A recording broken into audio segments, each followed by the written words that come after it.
alcohol altogether. What is that on camera? Hey everyone, I'm Andy Hall, Dr. Canard. With me, as always, Seamus, Free Thought Prophet, Neil, a 604 Atheist, and we have a guest. You may not have noticed this, everyone. We have a guest. Who is it? I was going to call it's him a weird guy right over here by his proper title, Mr. Twitch, but it is Jonathan. If this is the first time you're seeing this show, then we should introduce ourselves. Seamus, tell people what you do. I tweet that I'm doing a show. That's what I do right now. Excuse me. So I have a podcast called The Free Thought Prophet. It's part American and Irish, I guess, because my brother from another mother literally is John Hamill. He's in Ireland. The two of us sit down and we try to talk to some interesting, cool people such as Andy and Neil. Tomorrow we're talking with Deborah Grace, the author of Crucifying the Bible. We just not too long ago did one with Susan McIntyre from Atheist Republic, and the wonderful Dr. David Mason. We're also going to have John Loftus on our show here next week, 2 weeks from now. In between all these fun guests, we try to do historical cracks, which is basically us bringing up stories or characters from history and having some fun at it, poking some jokes, and also trying to convey some fun messages from the past that might help us not embrace some nonsense in the future. So, all while drinking. All while drinking, of course. I mean, everyone knows who Neil the 604 Atheist is. They do? They do. Yes. I'm pretty sure there's lots of people that don't know who the fuck I am. But but not anybody who matters. Right. Aw. So for that one person out there who doesn't know who you are, Neil. Like my mom? Like, yeah. I see. Oh, good one, sir. I want what Neil's drinking. Oh, Tons of Mice wants what I'm drinking. Well, today, my beverage of choice is I'm only having a couple because I'm not really supposed to drink, is the 1897 Stanley Park Amber Ale. Oh. So, Stanley Park is a local tourist trap here in Vancouver that many people go by bus to hang out in and get attacked by wild coyotes, apparently. Oh, my. So, yeah, there's been a few. They're actually trying to cull them out of there now. But I'm like, why don't you guys just catch them and fucking move them? Why do you have to cull them? But, oh, well. Yeah, but anyway, what I do is a little show on YouTube called Deconversion Stories, where I chat with people about their journeys away from whatever belief systems they were once a part of. And that could be anything religiously or even into old scientific-y woo-woo bullshit, or even astrology, stuff like that. Although I've yet to have somebody. Well, I did have one person that was a guru for the old, what do you call it? What the fuck do they call that shit? Anyway, crystals and all that, the new agey bullshit. Yeah. Yeah. But she came to her senses and finally left that belief system as well and stopped being a guru. But she lives here in my neck of the woods as well. So it was kind of cool having her on the show. Awesome. So, Mr. Jonathan, who are you? Where do you come from? What's I'm your story? Jonathan. I live in Alabama. I do stuff on Twitch, as you mentioned calling me Mr. Twitch earlier. I am the Dungeon Master for Nat 1 Heroes, which just so happens to exist on account of Neil. Literally I think every guest I have had on there has been involved with Neil somehow. So, yeah. And today I am drinking, I'm starting off with a Guinness, and then I'm going on to a sampling of craft beers from Alabama, as well as a wine from Alabama's #1 vineyard. Oh, very cool. I'm proud of you guys drinking Guinness. Guinness is good. Like, it's a basic beer that you can get just about anywhere, but it's a good beer. Speaking of, my doctor said I need to cut back on beer, because I tell him I have a little bit of beer, a little bit of whiskey, and he goes, well, have less beer, and a little bit of whiskey. So, I'm just going to stick with one probably tonight, guys. I don't know. So how's finding a new doctor going? Mm-hmm. Right. I got to do that too, actually. Find a new doctor or stop drinking beer? find a new doctor. Don't even say the other one. Right, right. No, I Yeah. love of beer. Yeah, me too. Which is see, my doctor retires the end of this month. Oh no. So yeah. So two things. A, I got to find a doctor, and B, I got to go get my medical records. Yeah, yeah. when your doctor retires, you should probably like find a new one just beforehand. But because, you know, I told myself I'd find one after mine retired, and I think that was 5 years ago. Oh no. Oh, fuck. So, you know, I should probably get on that at some point. Well, you're fighting for your bodily autonomy and freedom, and you don't need a doctor telling you what to do. True. Maybe just a little bit. Just a little bit. Just Yeah. with the science stuff. That's all. Just with the medical stuff. I like Tons of Mice says Jonathan fights sad bookshelves. Yeah, student Dr. Ben. Yeah, had us fight bookshelves because his one shot took place in a fantasy IKEA, and I am sorry, I thought I silenced that. That's okay. Rude. Well, at least it didn't go off during a concert or something. Yeah, right. Yeah, that's true. And yeah, I should probably put mine on shut the fuck up too. So When's the last time all three of us been together? It was when I was 20 pounds heavier, to tell you the truth. That's how I gauge time now. I was 20 pounds heavier back in, I think it was in July. How'd you lose 20 pounds? What'd you do? You know, my girlfriend said my face was getting fatter. And she said it just as, oh yeah, you know, you put on some weight on your face. And it's like, yeah, that's it. I could stand everything getting fatter on me, but not this precious, precious gob on my shoulders. Honestly, with the gray and the beard and everything like that, looks amazing. With like that, it's a good weight on you. Oh, thank you. Yeah. So Yeah. I was about 205. I'm at $185 right now. And How'd you do it? Weight Watchers. That's cool. Just the app. I've lost this weight before about 2 years ago. So now I'm thinking maybe every 2 years I might have to use the free trial for Weight Watchers and just get my weight back under control or so. Why'd you pick Weight Watchers over Nutrisystem? Weight Watchers, I was talking to my buddy Dale McGowan, who wrote Atheist for Dummies. He's over on the Pathos Non-Religious channel. And he said that he lost some weight using Weight Watchers. And from what I understand, amongst the literature, that Weight Watchers actually is one of the few systems that has evidence behind it that it works. So, cool. Yeah, I mean, yeah, a lot of fad diets out there scare me. Oh, they should too. They can wreck your body. Oh yeah. Especially this recent trend of intermittent fasting. It just seems like a way to develop an eating disorder to me. Yeah.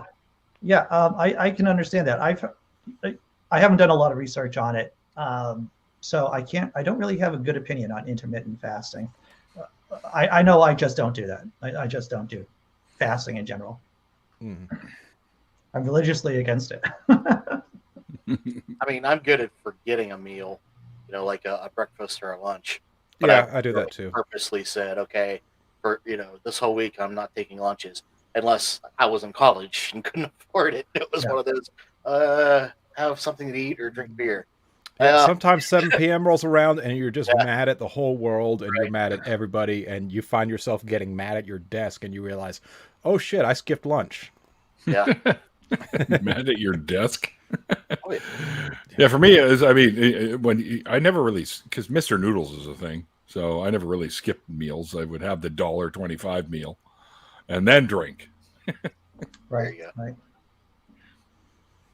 have a hard time eating ramen noodles ever since then. Kind of burned myself out in college. The last time we got together, I was drinking shots, and that was tactically a poor mistake. That was a bad mistake. That was a bad mistake. So now I'm back to beer. So I should remember everything from this episode. There's video evidence, if not. So. This is true. So what I'm drinking next is what's called Single Cut from Beersmiths, I believe. It is it's a beer. That's what this is. This is just happened to be in the refrigerator. So Just turned up one day. it just, yeah, I don't know. Magically Here. appeared in your fridge. Ooh. Spontaneous generation, my friend. Ah, right. Spontaneous generation. That's kinda something from nothing. Yeah, tell that to virtual particles. Yeah, exactly.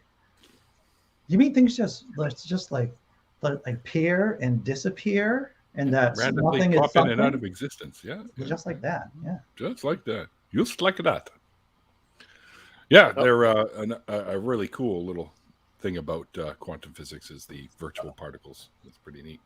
Yes. Yeah. You know, this is actually chocolatey. I don't and tasty. The single cut. Not bad. Not bad at all.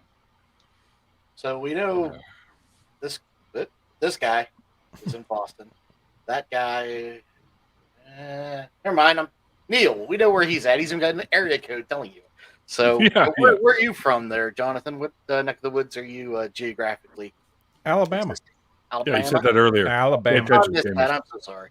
Are you Yes. from like Well, I heard you say Alabama wine or something, but I didn't know that's exactly. Yeah. I know what do I know about Alabama? I know that they're geographically speaking, there's Mobile, Alabama. I'm pretty far from Mobile. I am in just as close to Tennessee and Georgia as you can get without Oh, being really? in it. So you're up in that corner there. Yeah, I am on Sand Mountain, which is the last mountain in the Blue Ridge mountain chain, Oh, which okay, is cool. Yeah. the last ridge of the Appalachian Mountains. You are within stone's distance, throwing distance of Marjorie Taylor Greene territory then. And that's all he'll say about that. Yeah. Because I know And she's then takes a huge swig. yeah. You had to remind My boyfriend hates her immensely, and I believe she is his representative. Oh, Where that's he's painful. That's Yeah. painful. Yeah. All right, that was a Guinness. Pretty basic. And now I think I'm going to move on Talk to shit on my the Guinness. Come on. Sour Patch. Basic is not bad. Like, I know people use it as an insult, but it is not bad. Not at all. Not at all. This So, is so, so Neil, how are you feeling? How are you doing? How's the thing and the thing? The thing and the thing? Right. The DVT, is that what you're referring to? That is what I'm referring to, sir. Yeah. Well, swelling has pretty much disappeared. So Good. the pills I'm on are actually working. That looks like birth control. Is that not birth control? Yeah, Is it- exactly. Well, I don't know if it'll keep me from having a baby or not, but it'll definitely keep my leg from getting clogged. You know, Excellent. Or That's what you're looking for. my veins for getting clogged up with blood, because blood clots are no fun and they can lead to some serious shit, like pulmonary edema or whatever it is, or embolism. Sorry, Yeah. and other things. So it was bizarre being quote unquote close to death, so to speak, because who knows, it could have given at any time.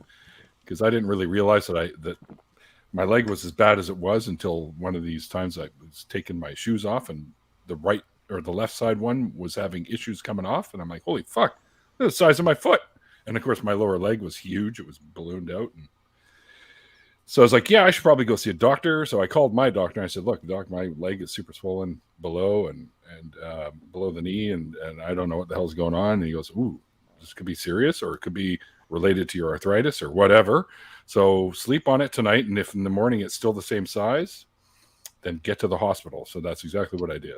I slept on it, and still the same fucking size, and I went to the hospital. And they said, good thing you came in here, because you definitely have deep vein thrombosis. So we're going to put you on a regimen of Eliquis, which is the newest of the blood thinner. Or they're not technically blood thinners. This is a blood thinner.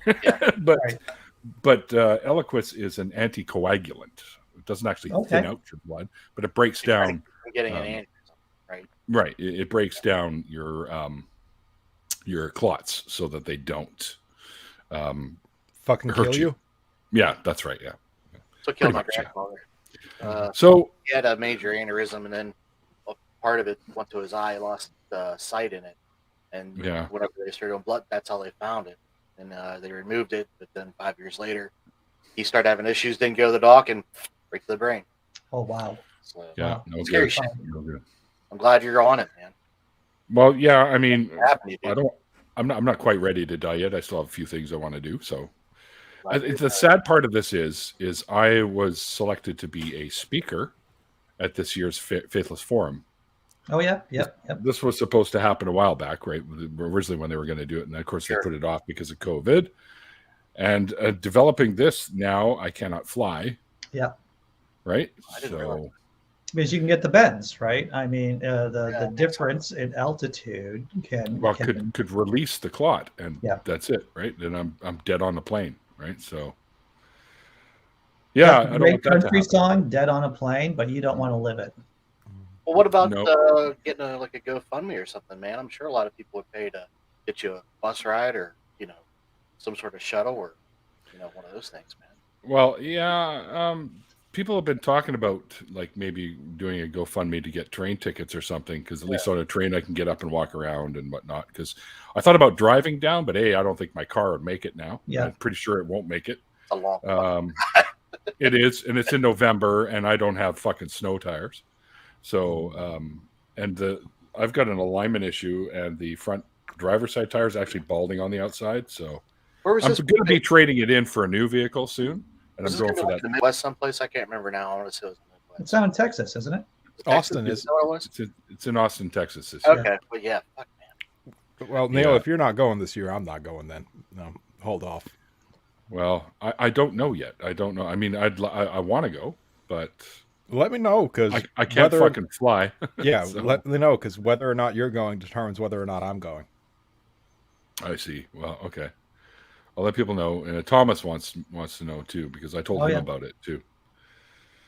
And plus, I can't really drive down anyways, because they have not opened the borders into the U.S. for pleasure. We've opened it for you guys, but you guys haven't opened it for us yet.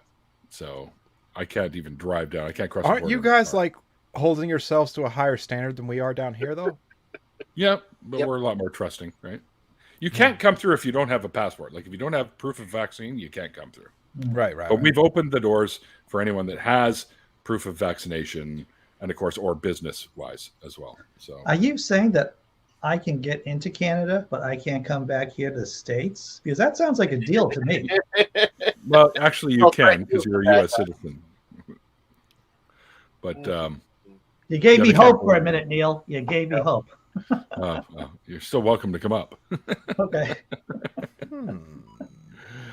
Always welcome to come up. But, good news is Randolph and I are working on putting together something very similar to Faithless Forum that we'll be doing annually, and probably other things in between. Once every few months, we'll have some sort of gathering thing here through the Canadian Atheists. So we'll be doing like a Faithless Forum North or something. But I can't use that banner, of course, without Thomas and Owen's permission, because they are pretty much the founders of it.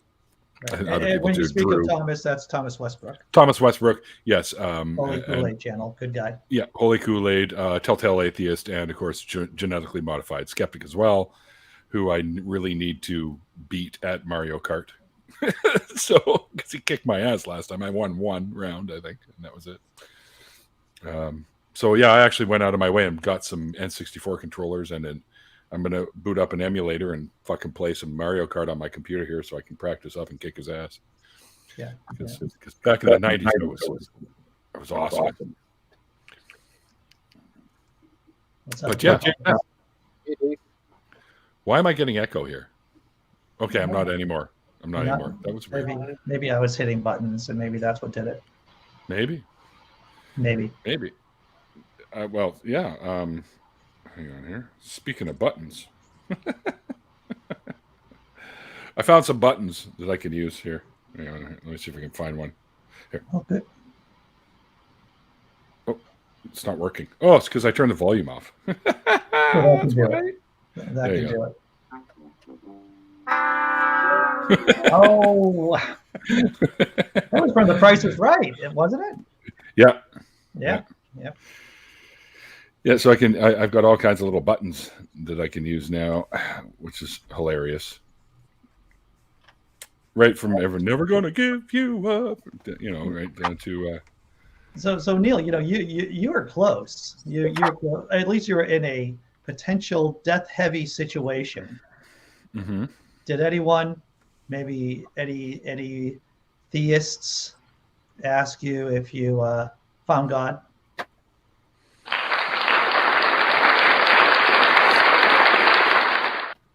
What the hell? That was kind of misshot there.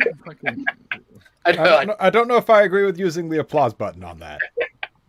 I'm a whore, and I don't want to insult sex workers, but I love applause. So you can do that all day long. No, you can be an attention whore. It's cool. Yeah, Seamus. Okay, all right. Enough with the toys. All right, you started. Did anyone? You're talking about the theists? Did they ask me if I found God again because I was close to death? Yes. No.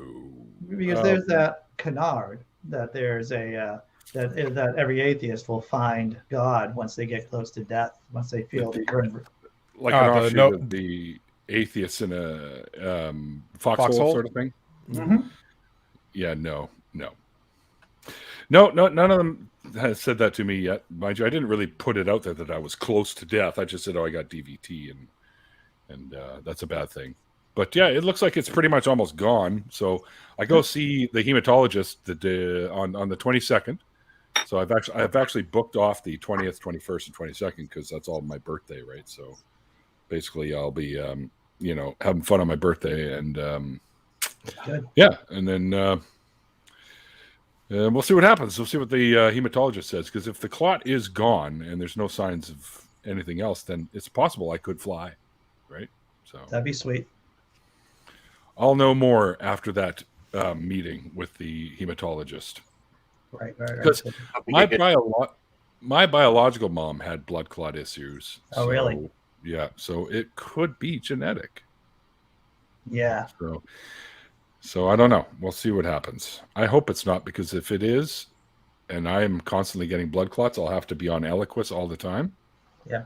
And that would mean that I can no longer donate blood.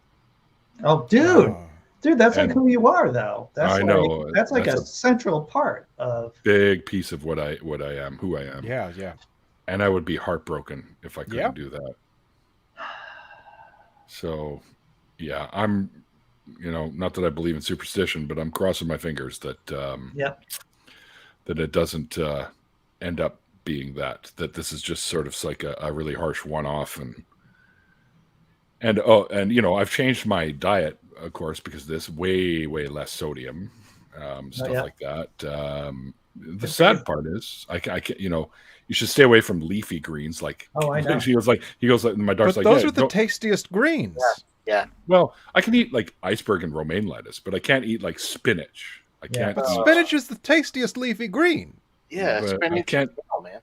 My doctor goes, "Oh yeah, you're not gonna be able to eat kale anymore." Well, good, because I don't anyways. Yeah, kale's bullshit, but spinach? Yeah. Like, you get a whole bag of that, you put it in the frying pan, and it gets down to like a little cup, but it's delicious.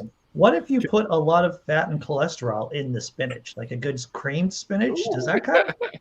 Can you even it out? No, because they're natural coagulants, right? So I can't eat broccoli, cauliflower, spinach. Yeah, they're good for people if people have blood issues, right? Like thinning blood or something. So they help with that. But I can't, currently, I can't really eat a lot of them. I sneak some in here and there, but it's not an amount that would be cause for alarm. What kind of world do we fucking live in where a man has to sneak in vegetables? Right. I know. Yeah. Apparently Canada. I don't know.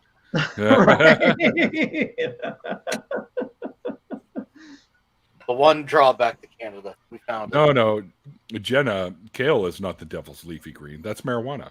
Yeah. Oh, yeah. Yeah, well, at least you don't have to give that up, Neil. The devil's fucking cool. Yeah.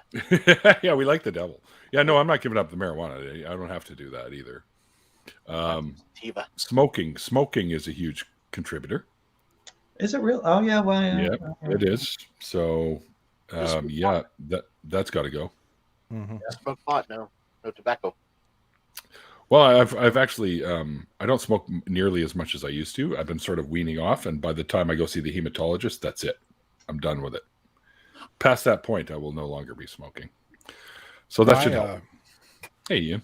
When I had to give up, well, not when I had to, but when I chose to give up smoking, I took up hand tool woodworking, and that helped me a lot to have something to do with my hands during it. Well, I got something to do with my hands too, but it's really not appropriate on like a public bus or something. Tobin. I'm glad you know that.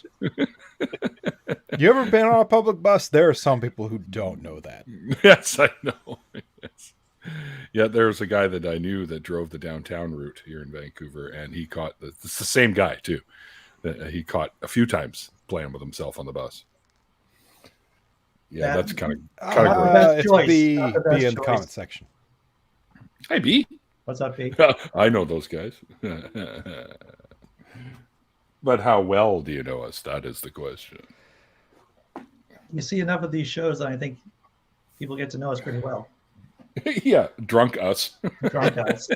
Funny us. For some of us, that is us. But well, the great advantage of a show like this is that I get to know drunk me too. Because, like, most of the time, sober me just knows him from sending, like, random presents from Amazon. Right. I thought you were going to say dick pics, but that's better, so. No. I have a friend that we jam with, and I don't know what it is, but whenever he gets drunk, he sends dick pics to people. What? Yeah, but I mean, he's usually trying to send it to, of course, chicks that he's trying to mac on, which still doesn't make it any better. But no. He sent it to us, like, in a group chat, which us being the other guys he jammed with. And we're all like, dude, you tan your dick? It's like, of course, we're just making fun of him manscaping and all that, Yeah. But he I thought it was just like a one-off thing that he got drunk doing it. No. Fucker's been, he said it like 4 times in the last year. Dick pics would be a lot more all right if people would put in effort into taking the picture of their dick. Like, get some good lighting going on, like, get some composition in the frame, like, maybe superimpose it with, like, some flowers or something going on. But, like, no, it looks like a naked mole rat being illuminated by a black light. Well, I'm going to share something here. This is the oh, hang on here. What? If anybody was wondering, I can't give blood because of sodomy, but sodomy. Is there a statute of limitations on that? That's still up, if I was like really into sodomy maybe 5 years ago, but now I'm off the sodomy, how does that work? Hold on, here's the dick pic I like to share. I don't know, but I can't give blood because I fuck a dude, so. Yep, that's it. Yep. Nice. Yeah. I had no idea that was actually a thing till my son told me that. And I was like, dick pics or?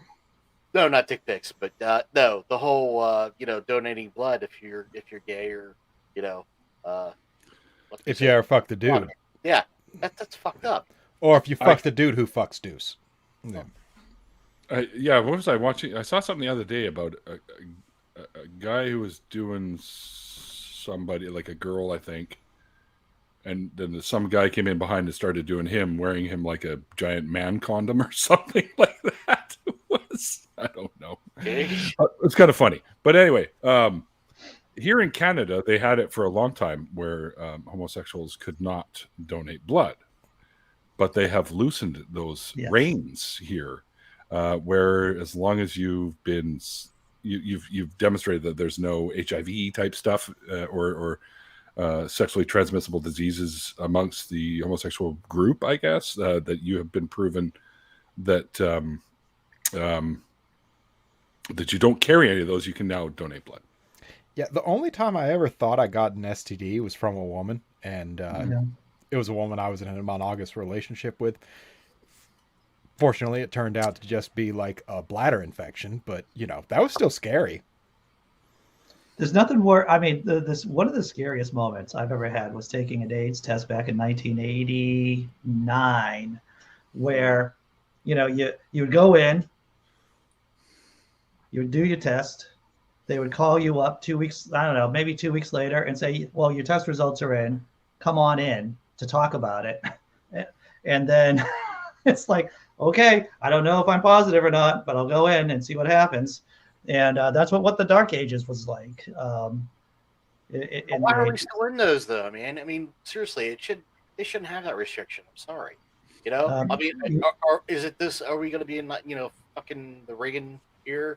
Latent homophobia has a lot of control over our regulations. Yeah, but why is it not lighting up? That's what's just upsetting me.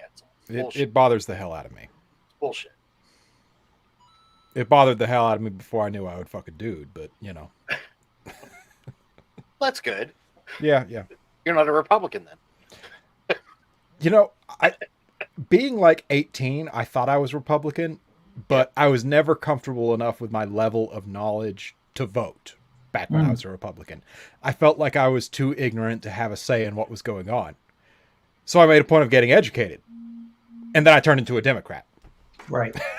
It's funny how that works. And also an atheist. Well, I'm neither party. I'm so left that I'm right at times. I don't know. And when I say Democrat, what I really mean is I vote for the bastards. Yeah. I don't know. I don't know, Jamie, so the way you're saying that, it sounds like you're a libertarian fascist or something, brother. And I know you're not a libertarian fascist. Me? Yeah. That you're so left that you're right, Well, I mean, I'm just thinking, it seems like if you lean in a certain direction on certain topics, people assume that you're right wing. Like free speech. I'm absolute free speech, but then, people are like, well, you don't, that means you support Nazis. No, I fucking hate Nazis, but I support their right to speak. Yeah. You know what I mean? There's a lot of censorship on both sides. You can want someone to be able to speak, but still want to kick in their teeth in for saying it. Sure. Yeah. Sure. Exactly. Yeah. I mean, I don't give a shit about, I fucking hate Ben Shapiro and Jordan Peterson, but that doesn't mean that I want them Peterson. Violence. I blame Canada for Jordan Peterson, Neil. I just want to let you know that. Jordan Peterson is the idiot's idea of a genius. Yes. I took a course with Jordan Peterson back in the day. That's right. Oh, damn. I did. Yep. It was before he went crazy. Well, he was crazy, but he didn't go like virally crazy. Full crazy. This is like 19. This is Andy. I'm the old guy, and I'm going to tell you about how things were back during. I want to hear it. I took it. You're the old guy. Fuck you. Yeah, I know. Yeah. I don't want to take the title away, Neil. I don't want to take the title away. But yeah, I had a class with Jordan Peterson, and the man is brilliant. And he's insane. He's insane, right? You whippersnappers. Sorry. Neil, send you have to have like a staff, man. Neil, send me your cane length. And that's it. Come on, man. Yeah. Again, Neil, send me your cane length, and again, when I make canes as my next batch of things, nice. I'll send you up one. Oh, cool. All right. I've said this before, but we were both very drunk when I said it. Yeah. Probably. It's good that you say it early in the show. And I think you had a gummy. More than likely. Or 2. Or 5. I mean, yeah. Man, I hate Alabama sometimes. I would kill for a gummy. You hate Alabama. So, sometimes. No, have you lived in Alabama all your life, Jonathan? Well, I was born in Charleston and Charleston, South Carolina. Yeah. Raised in Alabama. Can you do the Charleston? No. I am too fat. And listen now, raised in Alabama most of my childhood. And joined the Navy as an adult. So spent some time in New England, spent some time in Georgia, Florida area, and came back to Alabama. Yeah. Willingly. No. I manage a family member's dental office for her. Okay. And she needed somebody she could trust, and I wanted her to have somebody she could trust because I was tired of hearing about her getting stolen from business managers. Yeah. All right, now that I've worked for her for a long time, I can tell you why she gets stolen from. She doesn't observe shit, but Need more cameras. Well, no, just like read the reports that I send you about the monetary flow. Yep. Yeah. So where were you up in? I know there's a naval station in Providence. No, in Newport, Rhode Island. I know there's one up in Bath, Maine. I was in Groton, Connecticut. No, Groton, Connecticut. Sure. Yeah, on the submarine base there for say, submarine school. The subs, yeah. Were you in a sub? Yeah. I served on the USS Rhode Island in Georgia. So that's there's a joke here, but I'm not going to say it. The fact that I served on it's something that represents a different state while in another state, or you said you're in a submarine, right? Oh, long, hard, and full of semen. I think full of semen, yeah. right. Jonathan knew what I meant. They're just. I was on a submarine, man. You think I haven't heard these things? Yeah, fair enough. I am a bisexual man who was on a submarine. I heard. Did you have to deal with any bigotry while you were doing that? Or? Oh, I didn't know I fucked dudes back then. Oh. There. I mean, and I told myself things like it's normal to have a crush on guys sometimes. Yeah. It is an epiphany. Speaking of someone who's bi and who discovered that they were bi later on. Oh, there were tendencies, right? There are tendencies. Okay. But then you realize, well, I guess this is what I do. I guess this is who I am. It is really a process of discovery. That's what it is. Yeah. Yep. And then you have to try to explain that. And then you have to explain heteronormativity to people as to a reason why you didn't really understand yourself. Yeah. And then they look at you like you've grown a second head. And then you have to break it down and explain gender. And then you have to explain sexuality. Yeah. And you then get you to just come out. You get to come out like a million times. Then you just start explaining primary colors and working from there because God damn it, like at some point.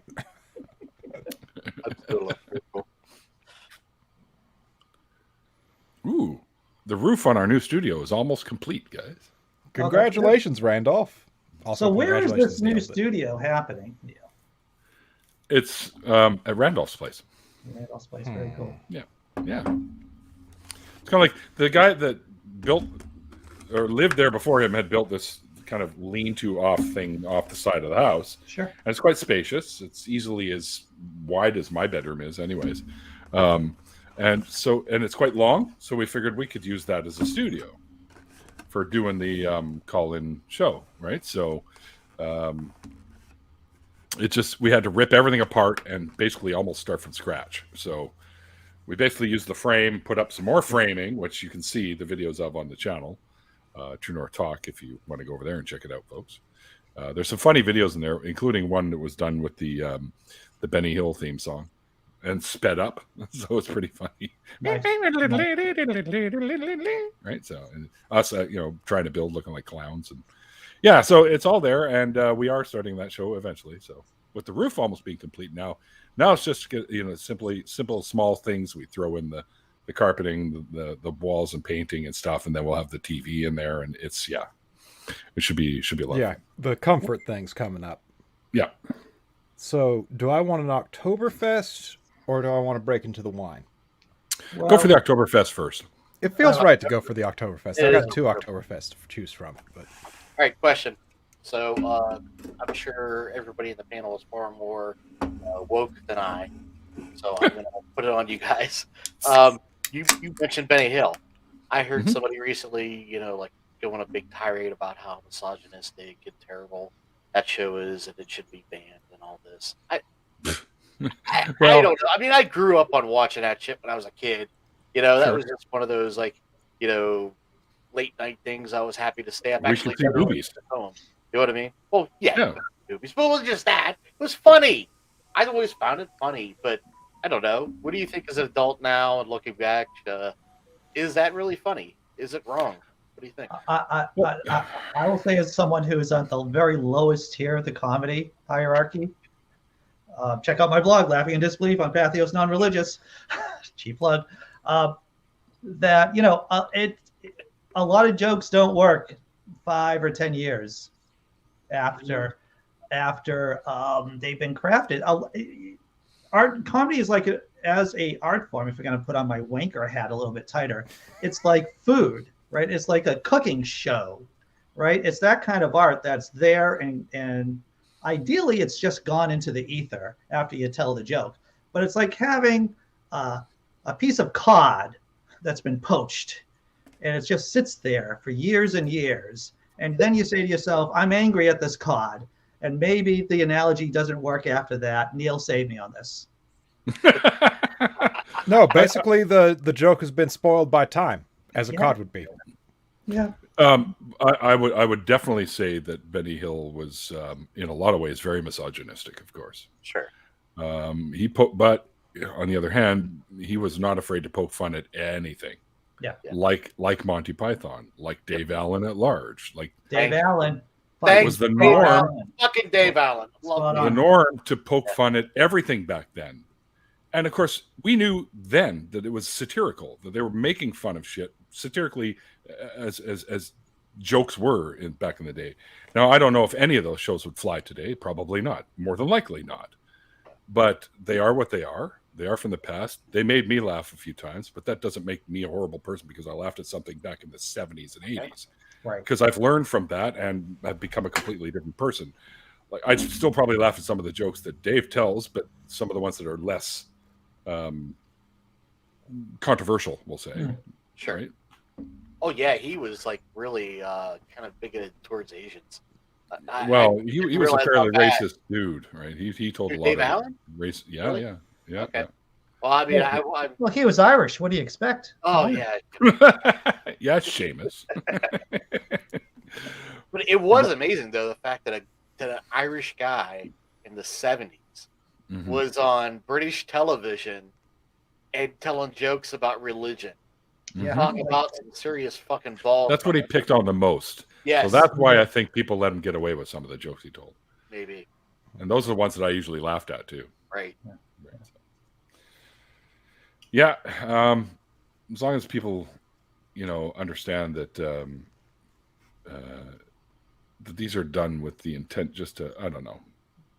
It's a tough thing to talk about because even myself put me back in those days and I told a racist joke or two myself, including ones about my own people, we'll say, like Jews, right? Yeah. I knew the best Jewish jokes. Growing up as a Jew, you knew the best Jewish jokes. Well, I still tell jokes about my people. I had a 27andMe result come back, and it turns out I'm white trash. I wish it wasn't true, but it is. It doesn't in any way make it okay. Don't get me wrong. Making fun of yourself doesn't make it okay to make fun of other people. However, if you're with a group of people and you're telling jokes of that and you can all sort of go, okay, we get it. We're poking fun at each other. And that's really what it is. We're just poking fun at each other. Yeah. Because we care about each other. And you always pick on the ones you love, right? So. Oh, yeah. What do you think, Jonathan? In that respect, it's a tough thing to talk about. But, talking about it helps. It's tough. I need a drink.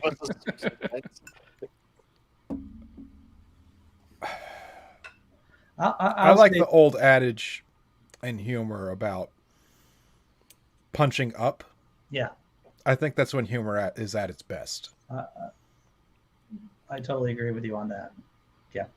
I don't even know what that means. What does that mean? That even plays into the Chappelle show that just came out. He literally talks about that as well. Well, he's a little disingenuous. Well, first I want to bounce off of Jonathan, what Jonathan just said before. I want to talk about the disingenuousness of Dave Chappelle. Okay. Because I got some thoughts about I'm Dave sure Chappelle. you do.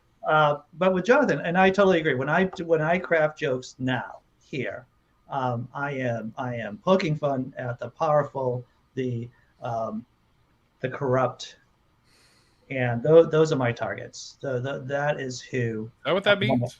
What's that? Yeah. To punch up? That's yeah. Yes. Societal status. You punch up. You don't punch down. Right. You make fun of the senator who got a blowjob in a bathroom stall, who's trying to, pass anti-gay legislation. You don't make fun of the hobo on the street who's just passed the fuck out. You're fucking right about that. I agree. Right. Okay, I get it. Yeah. And Dave Chappelle, bouncing off that, is that Dave Chappelle had the fucking balls to say that he didn't know what that fucking means on his recent special. And I say, I cry foul, sir. You know exactly what that means. And I would give a red card to that if I was a referee, I would red card you with that. It's like, pull, if you're going to make jokes, do not fucking lie to me about what you know and what you do not know, because that is disingenuous. Do you think the whole special was disingenuous? Do you think it was? I mean, if you go by Twitter, he should be taken out in the street and flogged.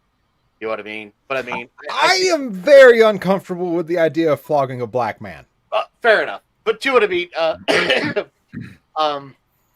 If you just do sound bites or little bits, it's not really fair because it kind of is an opus in a way. I mean, there's a lot to the whole thing he has to say, and I'm not saying it's, Yeah,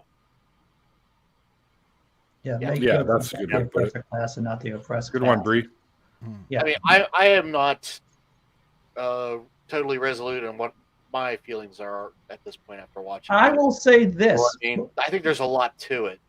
I saw the Dave Chappelle show. I mean, the Dave Chappelle yeah. special, and his apologetics for his humor is that I have a trans friend. So you're being shitty to your trans friend, okay?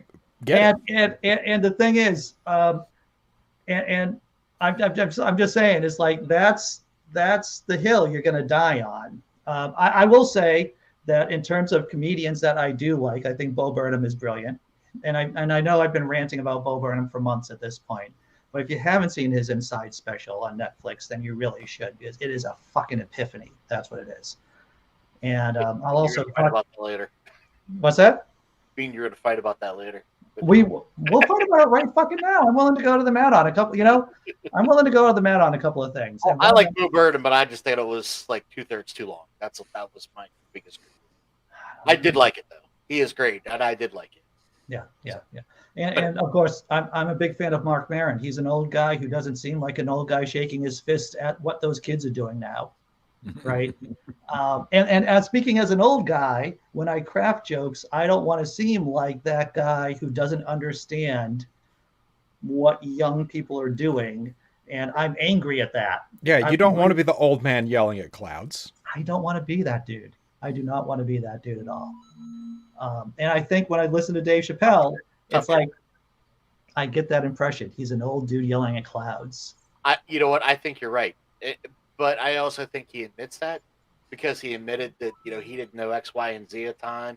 Yeah. You know what I mean? I honestly think that, and I do, that's my one of the defenses I would make of him. I do think a lot of that is that he just doesn't know or doesn't want to know, maybe even the whole story of everything of all of this. Yeah. So yeah. I'm waiting for my son. Are you transgendered? And I'm waiting for him to watch it all because I'm really curious what his take is on it. Because if you've talked to Connor, he's smarter than me. So yeah, Seamus, are you familiar with the concept of willful ignorance? Yeah. It goes kind of along with learned helplessness as well. I kind of think, but yeah. My girlfriend, who's in the chat right now, says, "Thank you, Seamus. Too much Bo Burnham." I really like your girlfriend.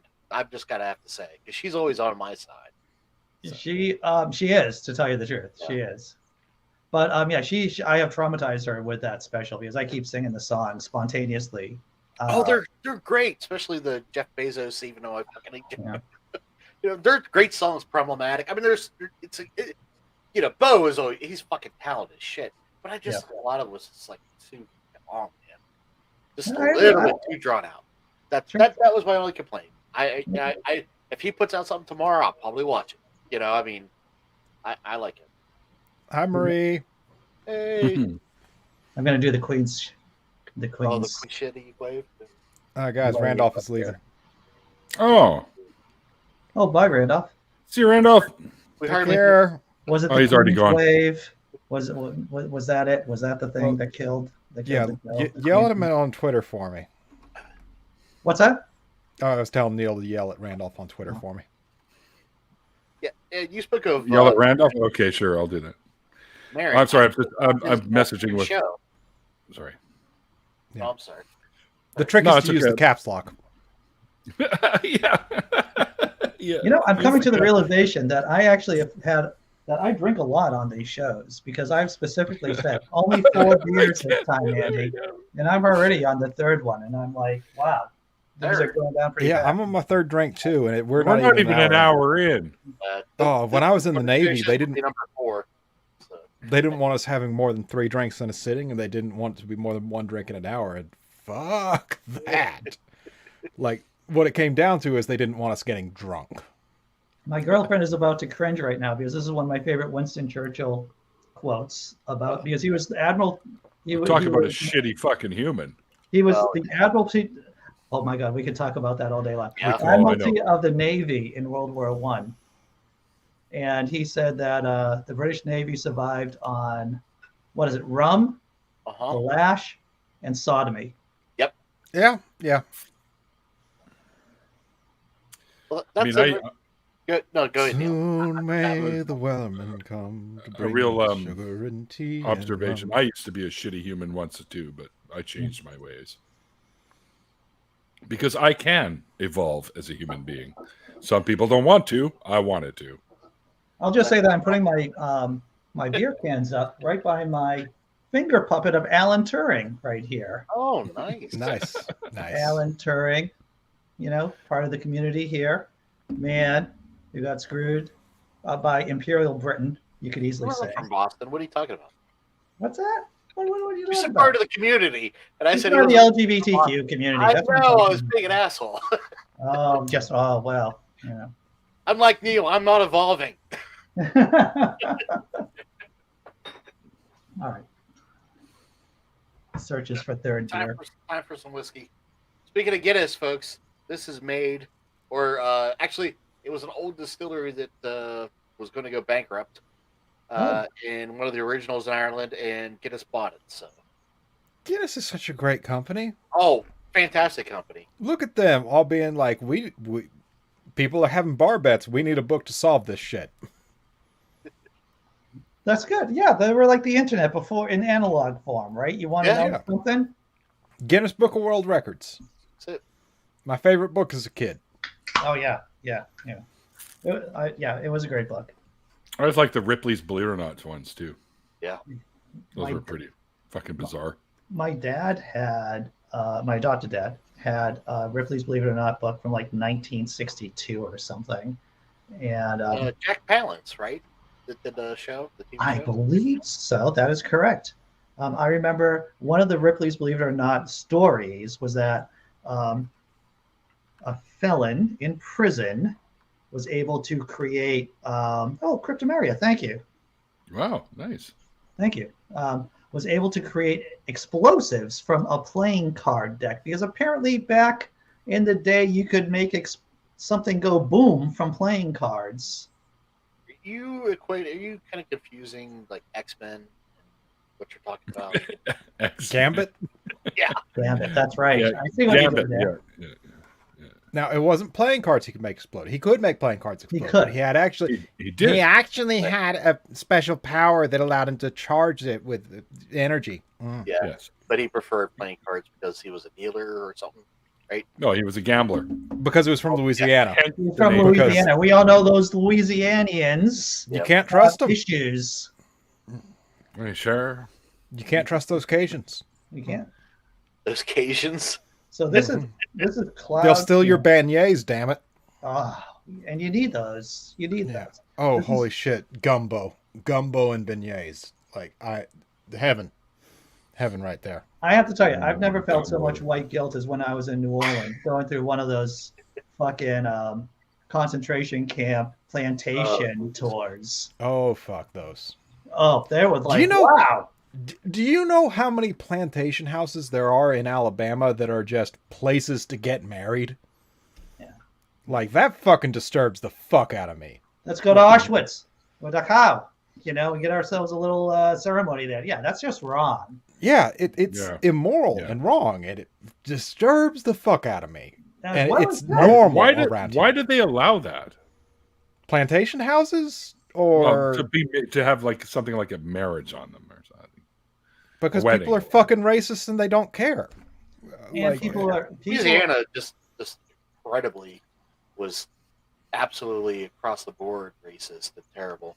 I mean, really, Andy's people and my people were basically actually, they preferred the indentured servants over slaves because they're cheaper, and they basically built the city of New Orleans through the Canadian Atheists. So we'll be doing like Okay. Hey, Neil, I love you leveling up on the narcissism. Listen to yourself while you're it was show. accidental. I thought I had turned the volume off, but apparently not. But just the fact that you wanted to hear it, if I've just listened to it in my ears and no one else hears me, it'll be okay. To be fair, I go back and I listen to my shows so that I can be like, I use the word like an awful lot. I should cut back on that. Oh yeah. Or the word and. Like and are my two filler words. I find that I'm a heavy breather sometimes, and I don't like that.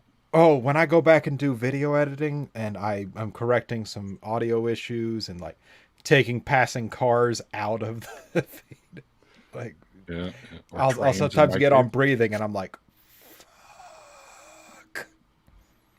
What else are you going to do with giant houses that you can't have slaves in anymore? That's right. Have weddings. Yeah. Wonderful, wonderful weddings. Tear them down and use them to build something else? Turn them into condos. Yeah. Something, right? I mean, that's what you do in the Catholic churches here. I mean, That sounds amazing. You know what? Pubs. You need more pubs. Just giant big pubs. There are some glorious pubs that have been made out of churches. $10 for me, or 10 Australian dollars. Jesus Christ! Now I feel like I should distribute the wealth here in some way, and maybe I'll buy you all beers next time that we do this, gentlemen. That'd be nice. Beer just set us each $5 on Venmo. This is microphone. I use microphone during my morning shows, just as a way to bounce off horrible ideas and shtick. Whoa! How many people here have a Blue Yeti? I think a lot of people. Yeah. 3 out of 4. What? Okay. Well, it's blue, but I don't think it's a Yeti. So it wasn't that expensive. I use 2 Yetis. I got this one and I got this one. There you go. Dang. Did you see how much a Yeti cooler costs? I'm not buying that. But they're fucking amazing, dude. I'll drink my beer warm before I buy a Yeti cooler. Well, you have to buy it and then shoot it, don't you know? Isn't that what they do now? In Alabama or just in general? The right wingers. I never understood that form of boycott. Where you buy something and then you burn it. Boom! It's like, motherfucker, you bought the goddamn thing so you can shoot it. Like how the Dixie Chicks talked about being ashamed of the president after 9/11, and people bought their CDs to burn them, and their earnings went up during that short burst. Yeah. George W. Bush, man. Piece of shit. They were right to be ashamed of him. As soon as you think that the Republicans can't make a shittier president, wait. Look what we have. But was he? I still think Bush was worse. Bush was the definition of willful ignorance as a president. But Bush got the amount of torturing being done and him deliberately not knowing about it. Like, the man went out of his way to not learn about it. He knew what was happening and went out of his way. Surveillance, Patriot Act, all this has been started under him. Wow. I feel like that. I really can't. I'm sorry. A bunch of dumbass tweets and talking points. Just don't be George. How dumb would Bush have appeared with Twitter? Oh, yeah. I don't think he would have used it, though. He barely spoke when he was in office. He spent most of his time on the ranch. You know what I mean? I think Dick Cheney would have been in control of his fucking Twitter account. That's what I think.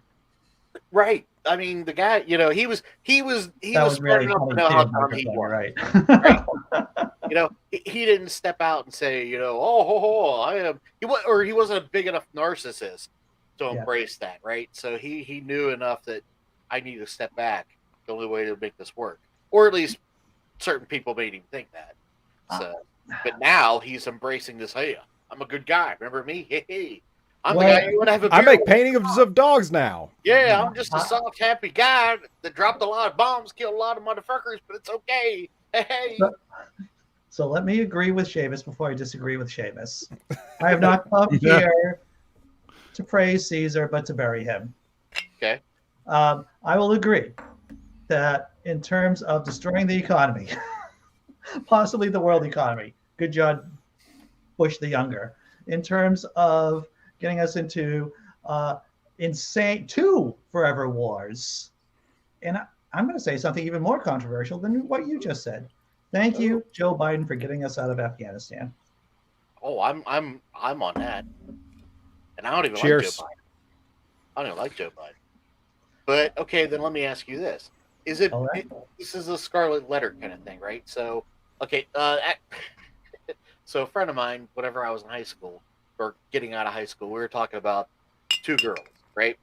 And the one girl, well, basically they're both whores, to put it bluntly, okay? And not that I'm shaming. Thank you for being a whore. I love whores. Whores are great. Okay, but I'm just saying. The one girl got chastised because, she was like, here, I am who I am. This is it. I like dick, and I'm going to have a lot of dick, right? But then you had the other girl who's all Miss Preppy, but you took her to Red Lobster, she's going to take care of you. That's just how it was. Not to be ignorant, but it's the truth, right? So why is this girl over here looked at differently from this girl over here? And I always think about that between the whole Bush, Obama, Trump, because Obama was that guy or that girl, right? That I'm really that good, but he fucking kept us in those 2 wars, and he expanded the theater of war 5 times over, so we're in 7 wars. And then you jumped into dipshit Trump, who let that go on, expanded it to 8 different theaters of war. I mean, I don't know. So I'll start off with the first. Smile and said everything's okay. I feel like we're in Revenge of the Sith, and we're going back and forth like Anakin and Obi-Wan, going over like lava flows, and it's like this rolling kind of discussion. But I'll say this is that the reason why one was considered a whore and one wasn't is because of patriarchy, or they were both considered, evangelical patriarchy, male patriarchy, right there. Well, for under ours, right? But I mean, me and you knew so and so was, but everybody else did. You know what I mean? But that's that's just I don't get it. It's a pass. Like Joe Biden right now, technically, is just as much a war criminal as everybody before him because he hasn't stopped them all. He only stopped one so far. Well, let's just accept the fact that he has been able to stop 1 forever war, and I will praise him all day long for that. And if he can end them all, I will. Well, I'll perform whatever acts he wants, but I'm just saying it's great, but until that date, he's still just as much a warmonger. You know what I mean? Well, right? Wait, just as much a warmonger as who? Anybody before him. Are you it all started from Bush. So we started from Bush. Actually, Bush won, really, because Bush won, wrote the book on how to lie into a war because he was in the CIA. We saw what happened where he lied about, the babies being pulled from, the incubators and all that bullshit. And he's really chomping at the bit here. What, me? So you're saying that Joe Biden is the moral equivalent to Bush the Younger? Why isn't he? Well, because he got us out of a forever war, and George W. Bush got us balls into 2 forever wars, brother. 2 of them. This is what happens, Neil, when Americans start talking politics. This is it. It's like, why can't we talk about hockey? That's what you're thinking right now. Why didn't I have another Canadian on? That wasn't what I was thinking. But Neil, you're Canadian. You're always thinking about hockey. Don't lie. Well, it's always on the back of my mind, yes. And I hope Vancouver has a much better season this year, my friend. Oh, fuck. We already got beat by the expansion team, for fuck's sakes. Oh, it's preseason, man. That's true. If business people were ethical today, they would pay employees a living wage. Amen to that. Do you know what minimum wage actually means? I'm not arguing. Do you know what minimum wage actually means? $25 an hour where I am. Sure. Well, hold on. What it actually means is Your employer Well, would if pay I- you less if they could? Pay you less if they could. Yeah, Exactly. you're spot on. And in at least here in Boston, I mean, you can't live on, I would say, $25 an hour, in terms of renting an apartment and being without having to get a second job, without getting a side gig. I'd say $25 an hour should be the level for at least here, maybe New York City too, and maybe LA, other metropolitan areas like that. Yes, Dr. Osiris, it does kind of look like the space station. The ISS. You will see, and I'm sure that you've all noticed this, those of you who've been here before, that I'm getting less proficient at hitting buttons as the more I drink. So I'm going to try to keep up. Doesn't that affect everybody? I mean, Actually, I got another. So apparently, Kellogg's is good with blue waffles now. God damn it, Neil. They're in the middle of a Lego war, speaking of. So I would like to propose a separate idea. Oh, there you go. You are getting less proficient at hitting buttons as I drink more. Oh, I like that.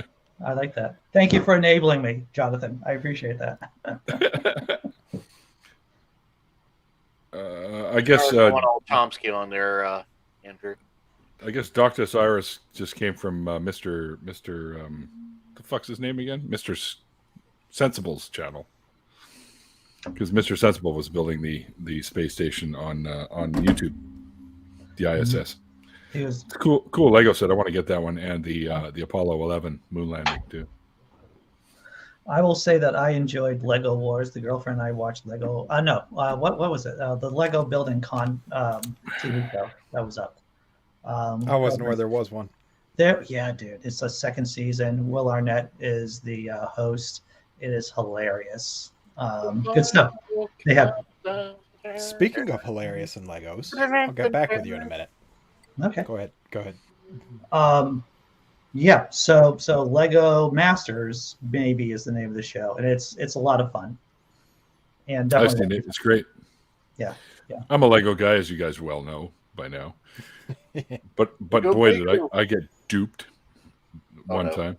Oh yeah, Jonathan knows all about it. Oh yeah. Yeah, as a matter of fact, I ordered some Star Wars Lego through Facebook one time. I thought, oh shit, they're reintroducing the giant Millennium Falcon build for a really, really good price. So I thought, hey, I'll get that. I paid the money. It was almost $300 for this thing, and this is what I got. Yeah. Like I got to tell Lego about this because they've got the picture of Kylo Ren on there, yet it says Star Wart. wow. Yeah. I'm imagining the Star Wars theme on Kazoo right now. That's what I'm fucking imagining. Yeah, pretty much. Yeah. So I'm kind of debating whether or not to let Lego know about this. Oh, you got to. And Neil? the fact that they were advertising using their stuff and then sending people shit like that. If it makes you feel any better, I Sounds have like a an story STD. about being burned by Legos. Burned by And Lego. I'm especially more willing to tell it now that I know that my mom doesn't watch my shows. Good. So this should take about 3 minutes to tell. When I was a young child, I fucking loved Legos. Loved the shit out of them. I would What spend do you mean young? hours You can still or love it. days building with Legos. I would just build anything and everything. I would make little like Notre Dames. I would make little houses. I would make ships. I would make rockets. Like I would make Me different too. characters from different video games that I absolutely loved. And then during a custody battle, I swapped over to living with my dad. And I came back to visit my mom. And I used to keep my Legos in a box. About this wide, about this deep, about this tall. And I looked for that box while my mom was out shopping for groceries. And I couldn't find it. I looked in the attic. I looked in my room. I looked in the little outbuilding that we had back then. I looked in the old barn that we had, and I was like, well, my mom and I swapped rooms while I was gone, so maybe it's still in my old room underneath the bed where it used to be. And so I looked in what was currently my mom's room that used to be my room for my Legos, in the box that was this wide by this deep by this tall. And I looked under the bed. Dildos? No. You don't spoil this. Okay. And I look under there, and sure enough, there's a box about this wide by this deep by this tall. And I go, sweet fucking Legos. And I pull them out, and I open the lid, and I look in there. And ranged according to size, shape, and color was about a dozen dildos. Wow. And I put the lid back on the box, I slid it back under the bed, and I never talked about fucking Legos again until I was an adult. Never. Yeah. No, Marie. Jonathan was still a kid at that point. I was 12. 12. Oh, that's a hard time to. That is a hard time to find out that your mom has sex toys. But looking back as an adult, I'm like, you do you, Mom. Go for it. Yeah, of course. Yeah. Mom had a box of Bobs. Battery operated boyfriends. A lot of them were black. What the fuck? Were they the rabbit types too, with the little ears? No. They were like veiny and like with testicles on them. Oh wow! These little suction cups on the bottom, so you can slap it on the table and. See, this is the first time I've heard that my girlfriend has a sex toy box. This is your girlfriend should have a sex toy box. Everybody should have a sex toy box. I got a sex toy box. It's all right. I call it the internet. That's my sex toy box. Okay, yeah. I have 2 sex toy boxes. Okay. I made Randolph leave. He left an hour ago. What the hell? This is strong content. He went to leave. Lazarus over here. Come on, fuck he off. He went to leave, but then he realized that he was a little early on the leaving, and now he's leaving for premature. Okay, for real. Yeah, because of the Lego dildo story. Yeah, he premature ejected himself from the. Yeah, that's it. I found a VHS tape of my mom and stepdad when I was about 19. Jeez, D. Yeah. Was it just like with like the Pocahontas and Robin Hood VHSs, or is it Pornhub worthy? Because you can make a few bucks. I'm just saying. Yeah. So, well, I don't know if it's like 420p. It's not going to do very well. Pornhub has standards now regarding to whether or not they have standards. Whether or not you own the content you're putting up. Yes. Yeah. Oh, I got you. Okay. I know, because they became very disappointing in their terms of the amount of content available. A lot of boys. Like, I agree with it on a fundamental level, but also, sure. I'm not thinking about that when I want to get my rocks off. Yeah. No. They were in the living room, right there to be discovered, D Parks, huh? Right there in the living room. It's like I don't want to re-traumatize you with my clever or not so clever comments on this. So I'm going to just... You call yourself a comedian. I try to care. All comedy revolves around traumatizing people. I'm just saying. Yeah. Definitely a good motivator. Well, I think that's all about art, right? Is that if the art doesn't strike you in some way, I don't think it really does its. I don't think it does its job. That's what I think. So I found out earlier that my producer for my show, Mr. Mikey Famine, who's been on here with us, has decided that that he's going to go and watch a boxing match over at his buddy's place, a pay-per-view thing, rather than do the show tonight. Where's the dedication?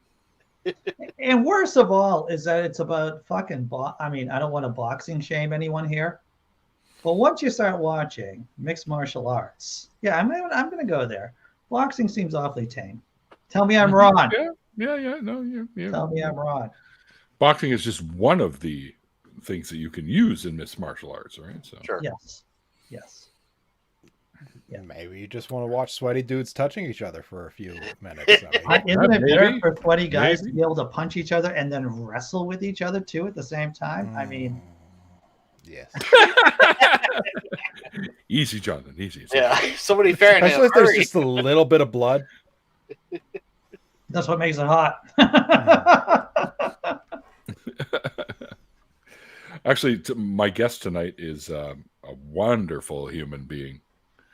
She's behind a lot of the moderator stuff and call screener for all the ACA stuff and Skeptic Generation and stuff like that. It's Miss Caitlin Beyond is going to be on tonight. Oh, cool.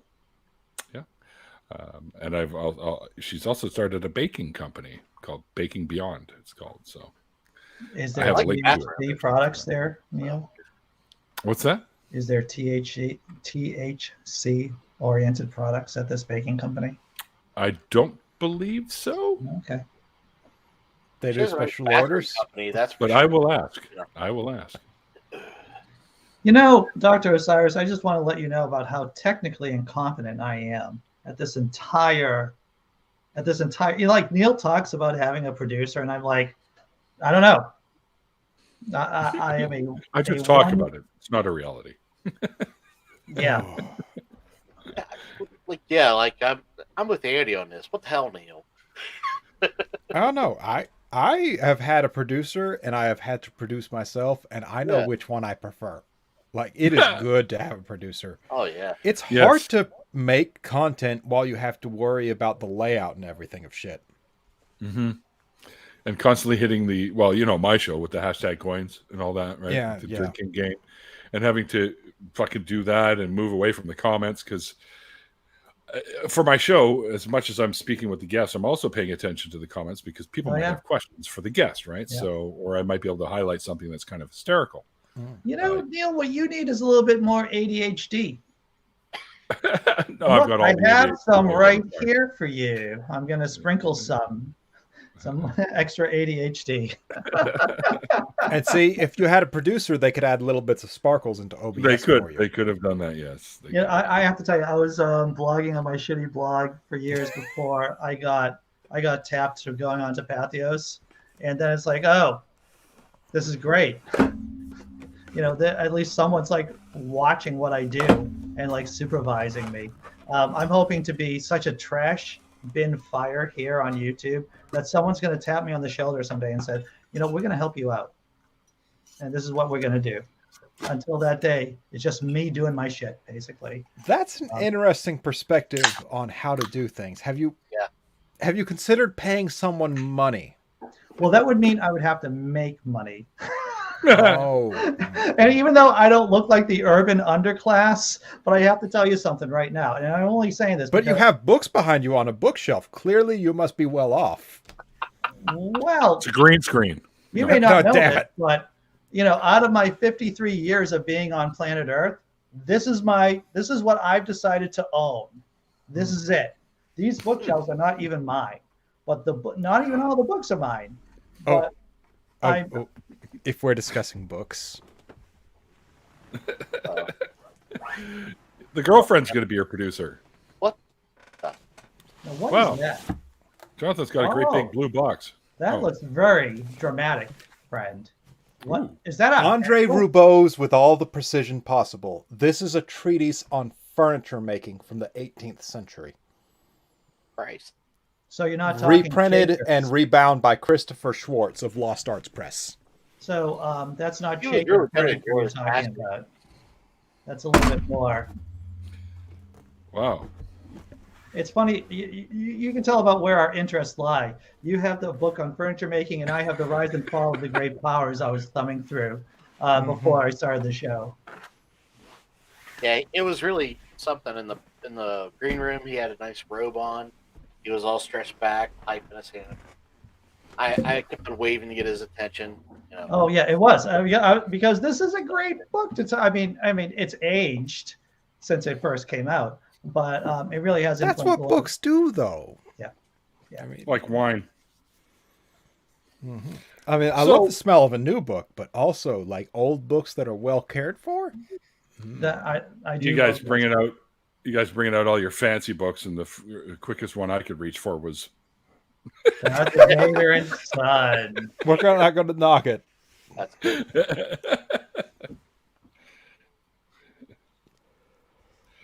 Right on the back it says, "This is too funny." Luke, pick up your toys this instant. Luke, I am your father. Do you want a timeout? Yeah. That's hilarious. It is. My mom got me this as kind of because she knows I'm a big Star Wars fan. So one of my birthdays, she kind of slid this in there as part of the present. Mm-hmm. She goes, I was flipping through this and it's very much like you were as a child. I'm like, oh, really? I don't remember having a lightsaber. No, Where's my but you were. I just have one of those little toy ones that you. Oh yeah, they pop out. See, when I was a kid, the first lightsabers that was invented by some dude in his garage, grabbed a flashlight and a colored tube and stuck it on the flashlight, and pretty much he sold that. It was like a tube with a flashlight type thing. And those were the lightsabers of my day. They make sound effects now. Mm-hmm. Have you seen the real lightsaber? Have you seen that? Oh, the plasma one? Yeah. Yeah, I've seen those guys. That's They pretty cut through fucking steel awesome. with it and shit like that. You gotta have a cord. There's a cord to the power supply, but it's still. Oh, it looks like fucking the cool. Ghostbusters box on their back. It Yeah. is. It is like the Ghostbusters. And if you and then Chad, if you haven't seen the real lightsaber, Yeah, what's the name of the channel that does that? Making It Real or something like that, they call it? Yeah. Let me see if I can find it. It's good stuff. Yeah, is it right away? It says real lightsaber. And you know what's interesting is that then they go into this whole, Star Wars can't. What? Hacksmith Industries is what it's called. Hacksmith Industries. Industries. 4,000 degree plasma proto lightsaber build. Yeah. Hacksmith Industries. They're the ones that did it. So, Jonathan, I have a question. Yes. I may have an answer. You keep mentioning that you found out later that you like to bang dudes.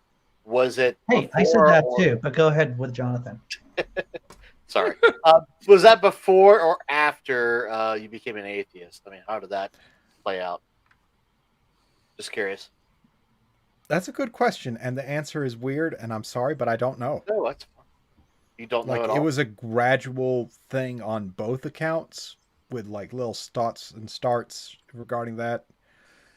I started to suspect I was bi in my last year in the Navy, and I just didn't think about it because I didn't want to think about it. But I don't know. My suspicions became bigger as I. Mm-hmm.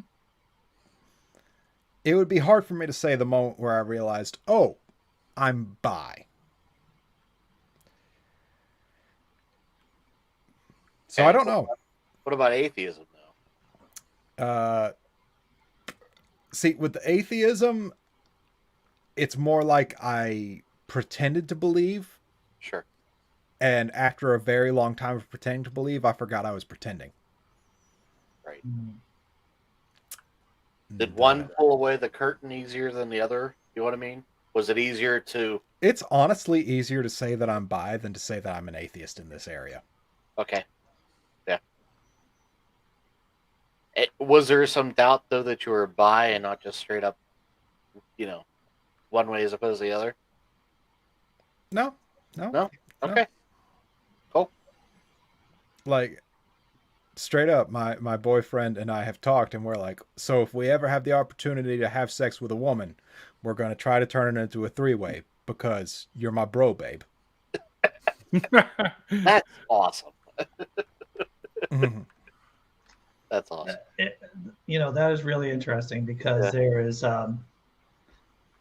because as soon as you tell someone, that you're interested in dating, that you're bi, then that just offers a whole, it definitely complicates things in the other person's mind. Especially if they have a lot of insecurities.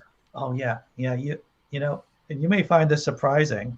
Microphone knows this, but I can't be around people who are exceptionally, I don't know what the word is for it, to tell you the truth, but they have to be resilient, I think, to be with me personally, around me every day.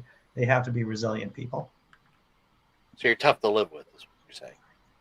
I think every single person in comedy, they are hard to be around. They will grind people down if you are not, put down good boundaries. Like, Andy, I don't think you should be using those words. It's like, thank you. I will stop using those words.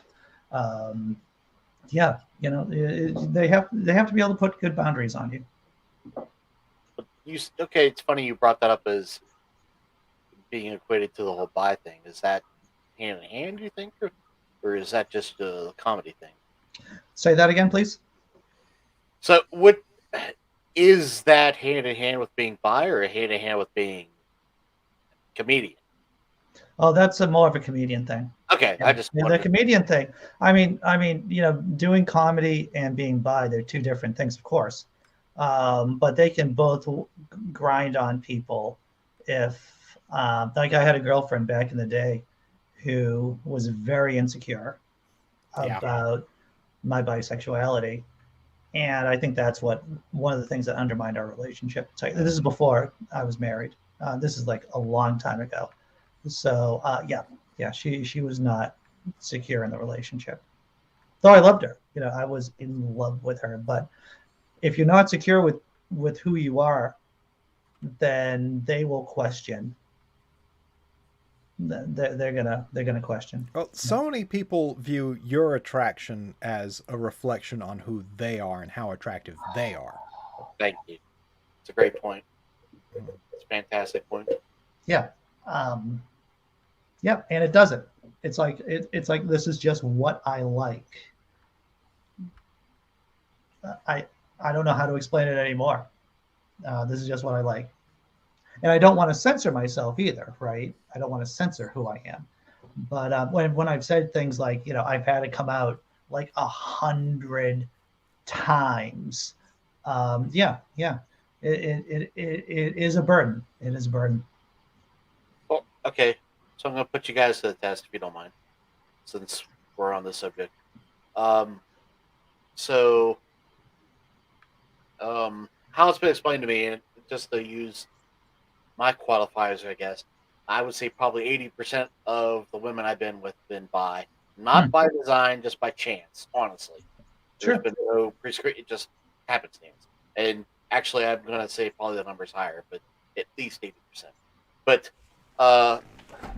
I've had different answers when I've asked why. Okay, because I'm just a curious fucker. That's just how I am. I'm not judgmental. I'm just curious.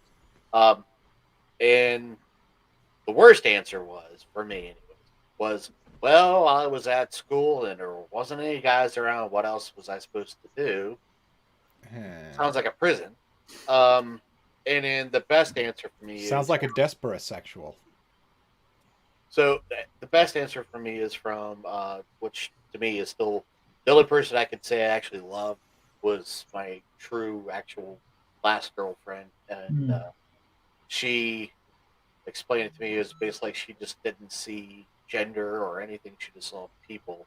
And whenever she fell in love with somebody or saw somebody and they felt attracted to them, that's just what it was. So, and I'm not saying that's the only two definitions because I'm just telling you what has been explained to me thus far. I'm asking you guys how you guys see it. I don't know. If you could educate, because I want to be educated. Well, I think one of the weird things that's hard to say about sexuality is it's literally different for every person on the fucking earth. And we all look at it differently, and we all have different expectations, and we all have different things we're attracted to. And when I say that I'm bi, what I really mean is gender isn't a component of who I'm attracted to. Now, when someone's feminine presenting, I like more strength. I like, feminine people who could kick my ass. But when there's more masculine presentation, I like it when it's somebody whose ass I can kick. Wow. Okay. For me, it is a mystery. And it is a very unsatisfying answer Because I've And, tried and if this is unfair, just no. I'm willing to talk about it. I'm honest asking. No, it's an interesting question. Sexuality is a mystery, and it's like I don't know who I glom onto until I start glomming onto them. It's as simple as that. Regardless of anything, it's like I do not know, and it's taken me a while to get comfortable with that. And when I say those things to other people, I understand why they may be uncomfortable with that too. So I don't know who I am attracted to until I start glomming onto them. And I will say that this is generational too. I think people who are much younger than we are, I think they accept that. They accept that. And that's not a baggage that they carry. Oh, straight up, I don't realize I'm flirting with somebody until like 2 days afterwards. It was like, oh. Yeah. Well, okay, so, and I hope, because for some people, terms could be triggering or, an issue, but I don't mean to be that way. I'm just asking the difference between bi and the term pan. Are they interchangeable? Are they totally different? I'll say that they're different, but I'll let Jonathan go with that. So, they are different. I think people mean different things when they use the different terms as far as that goes. I think you still run across the same problem of every person on the planet means something different when they're talking about their own sexuality. And I think there's definitely some overlap when people talk about what they mean by bi and pan. Yeah. Like, because I use the definition, I don't care about gender, somebody might say, well, you're pan then. Right. And it's like, but I like the bi label, so that's what I use. Yeah. Okay. And it's weird because it's going to be different for every single person you talk to. So it is the same, and just the.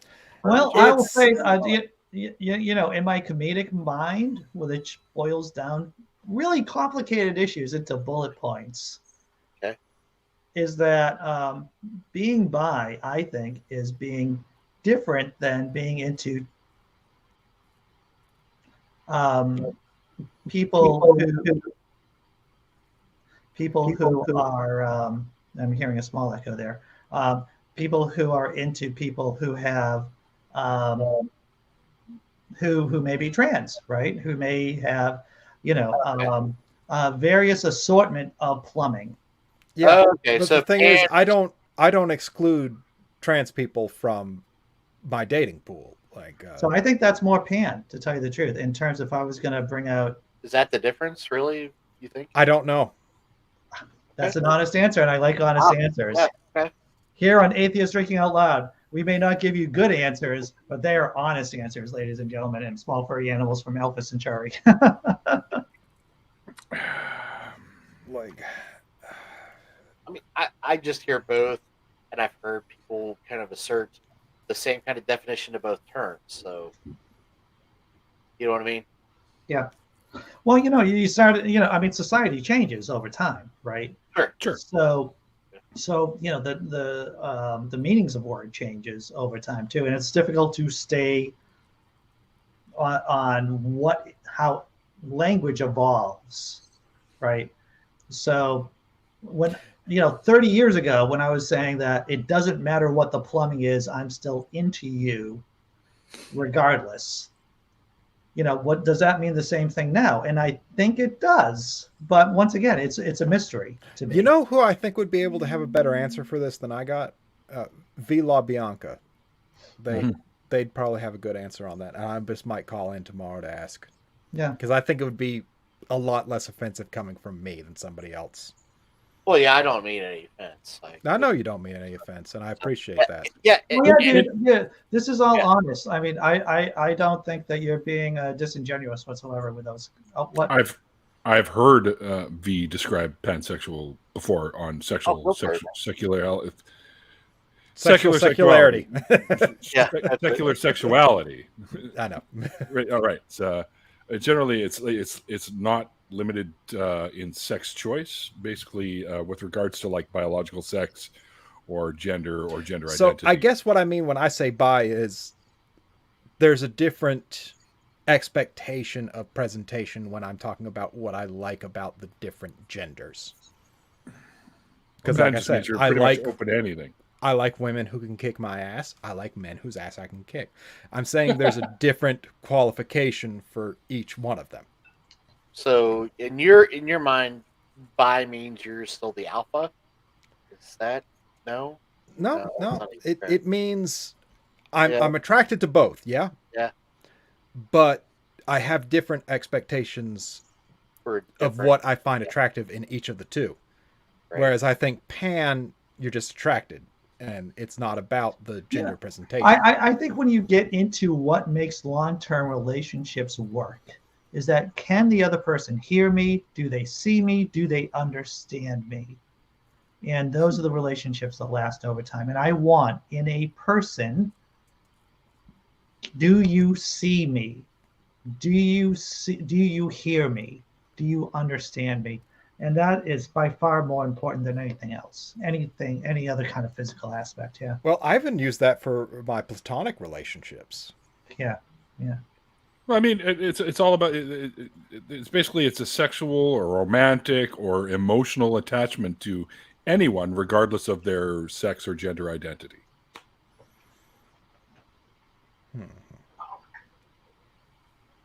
I have my next beer coming up. Back to the Guinness. Back to the Guinness. Back home again. Back home again. Bringing it full circle. Oh, yes. Circle of life. It keeps moving around on me. Oh, what else did I get in my little grab pack? Oh, I got a truck stop honey. Mm-hmm. Truck stop honey. Red lager. And I got another Oktoberfest, but from a different company. Thanks. Quiet Gorilla has an interesting take. You guys didn't see that. Yeah, no. Let me throw that up again. Yeah. Mm-hmm. Once you understand that there's no, well, once you start feeling that there's no dichotomous categorization, then I think pan is, I don't know, man, because I don't want to be dissing on people who are bisexual either. No, you won't be. I don't think there's a diss in general. Just you know what I mean? I mean, this is just a question. It's not. Yeah. You know what I mean? No, but it's a good question. I like that question. Well, it's questions being asked of people who don't have a great grasp of the concepts. That's all it is, right?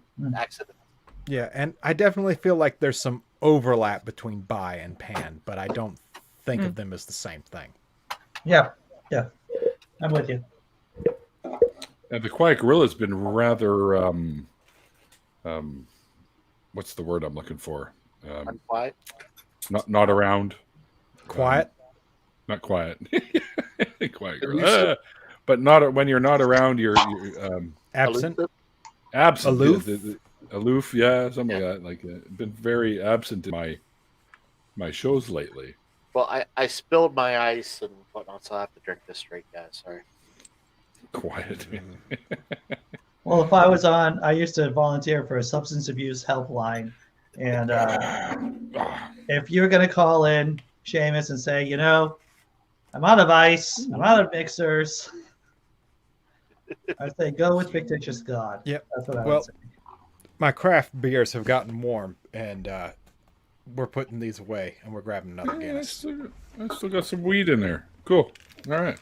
I would say that I have a cooler right next to me, and this is where I put my cold ones. Wow, it got awkward. I'm sorry. I'm always making things awkward. You should be yes, making Seamus, things you awkward. You should be. I mean, these are important issues to talk about, to tell you the truth. Yeah. Ethereal. There you go. This is what they call a one-hit wonder. Oh, nice. Tell me about the one-hit wonder. Boink. Oh, there you go. Oh. This little guy looks like a cigarette pops out, but you fill this part, you stick it in here where you stick all your weed. You go in there like that, you grind it around like that, and it comes out. Oh no, it's because I don't have any weed in it. Ah! It comes out, it's all stuffed. It's all stuffed in there, and then you just take a couple of puffs off it and you put it away. And when you're ready for your next one, Nice. Pretty sweet. That is simple technology right there. just let me just say something real quick to Nick in the chat there. Hey Nick, fuck you. Let's see the whole shirt. What do you got for the pew pew pew? What's going on? He loves my Star Wart shirt. Oh, I like it too. No, it's basically the all pew pew pew, pew pew pew pew pew. Yeah. So, I'm gonna, what do I watch on YouTube when I'm watching stuff on YouTube? I saw a sword specialist, a martial specialist, talk about Star Wars laser, lightsaber battles, and he was like deconstructing them about what works and what doesn't work before the show started. And I'm like, oh yeah. I'm gonna buy a lightsaber. That's my. I'm buying one of the cool ass ones that you get that actually looks like it pops up and it's got all the rippling effects and. Yeah. Hey, what about they cost like $800, but I'm blowing the money on that. What about Star Wars Vision? Have you guys watched any of that? I know you guys are all anime fans too. So, have you seen the fucking Anime Disney fans? Plus? Have you seen the Disney Plus Star Wars? that's what I'm talking about. That's what I'm. The Duel? Yeah, that's the last one I watched. I haven't watched past it yet. I saw another one besides The Duel, and it's fucking shite. But if you are a fan of, I watched the first two. So yeah. Well, The Duel was so good. Mm-hmm. I think it casts a shadow on the other ones, to tell you the truth, because it's like, oh my fictitious God, how awesome is that, right? Because I don't know if you've ever seen Yojimbo, right? The Kurosawa classic movie that Fistful of Dollars is based on. But my girlfriend's like, Andy Hall, you got to be watching that fucking anime again, the Duel. It's like, yes, I am. That's what I'm going to say, because it's so fucking awesome. Because it's Sith against Sith. Yeah. Yeah. What I've seen so far, I've enjoyed, so. Again, Nick, fuck you. I wonder if he'll ever put it together, the aluminum Falcon or whatever that I got there. You gotta put the aluminum Falcon together. That's kind of like a knockoff version, I think. Oh, hey, Nick, apologies. One of these nights, whenever you yell at me to come on, I'll come on and not crash on you, because that's happened twice, I think. So, apologies, Nick. So, my bladder calls. I'll be right back. Uh-oh. We've lost the host. Weak bladder. That piece of shit. Let me tell you something about Andy Hall. Yes, QG, they do fit with regular Legos. Huh. This stuff is such high quality that one of the bags of parts is in a Ziploc bag. Okay. Oh yeah. No impressive. kid. I know. Like, what the fuck? Are you kidding me? Yeah, no, seriously. To the girlfriend, my mother taught me that when I was young, that you're supposed to tell people over the phone and stuff that they're indisposed. Oh, yeah. God, yeah. So if I'm ever pooping, I'll just tell people I'm indisposed through text if they try to get a hold of me. Oh, I don't hide that shit. I'm taking a dump. Leave me alone. Mm-hmm. So, Jonathan, do you come down on the Leonard Skinner side or the Neil Young side in the great debate? Neil Young. All right. Yeah. Yep, me too. You're talking about the Simple Man versus Sweet Home Alabama thing going on? Was Simple Man part of it? Yeah, Simple Man was part of it. Southern Man. It was Southern Man. Southern Man. Sweet Home Alabama. Sweet and then Home Alabama. Then, unfortunately, Van Zandt died, and then it was... oh, shit. What was the song Neil Young did? Southern Man.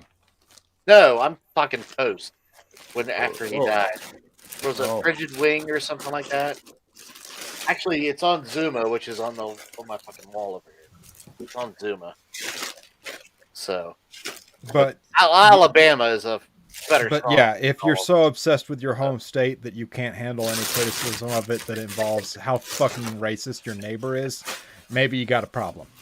Yeah, and one of the guys, there was like a documentary or something on Skinnerd, and I can't remember which guy said something about, well, why do the racists own it?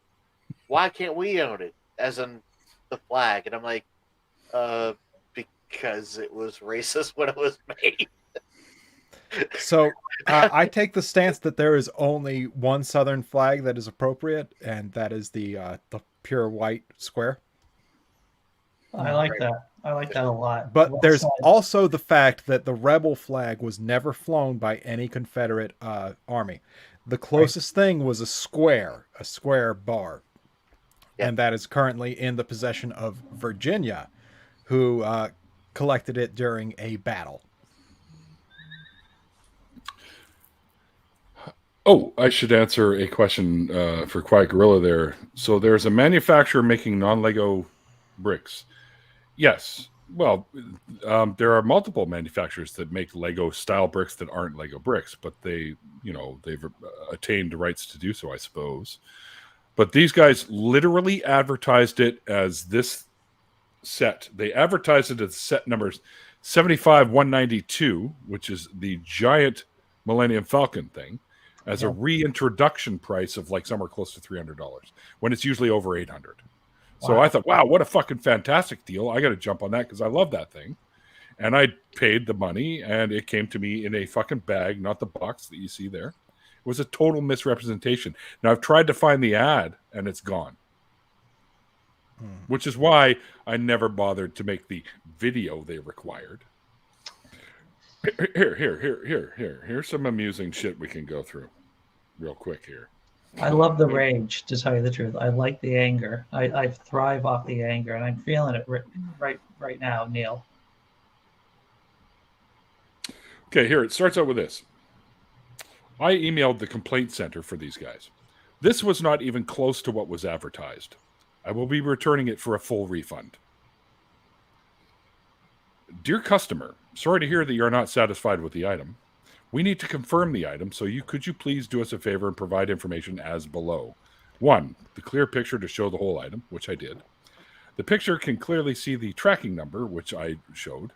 The clear picture of the SKU number, which on the product packaging was under the barcode, which is hard to do because it was covered up by another sticker. And I told them that. And then we will reflect the problem to our warehouse provider and a satisfying solution. Please don't worry. We'll try our best to help you solve the problem. Look forward to hearing from you. Blah, blah, blah, blah, blah. So next one, I said, okay, attached are the photos requested and a copy of the original confirmation email. So I sent them the picture with all the different stuff that they wanted. Then it says, dear customer, thank you for your reply, but the photos you provide are not enough to illustrate the problem. I'm like, what? So can you tell us the difference and stress the defects where you were unsatisfied with? I'm like, okay, my complaint is that it was not what was advertised is not what I received. Below is a picture of the advertisement you used. Those pictures I sent is what I got, not the same, not even Lego. And I sent them a picture of the advertisement, which shows there you go, which shows that, right? Which is a part of their advertisement. And then I said, and if you look, what you sent me was a bag full of fucking not even Lego bricks. It says, dear customer, we apologize for the inconvenience caused you. Please send us a video with the product description. It is best to express your dissatisfaction. I'm like, what the? They gonna ask for a colonoscopy next or what? At that point, I was like, you know what? Fuck you. I'm going to use this as a joke and a prop from here on out. An expensive one, but it'll be funny. And eventually I will put it together just for fucking shits and giggles. But, that's what they weren't looking to help me. They were just looking for more and more excuses so they could keep their fucking money. Yeah, dude. And now I can't even find them. Anyway. Yep. Stuff like that, I'm not sure about. That seems too good a deal to be true. I buy through my credit card now, so I can easily. Yeah, that's what happened. Yep, pretty much, yeah. So I can easily dispute it. You know, I'm so old. It's like, what do you mean you can use Venmo and the PayPal to buy stuff on the Amazon? Yep, you can. Yeah, I what a fucking joke. Now we want a video. It's like, what the fuck do you need a video for? They don't know. Yeah.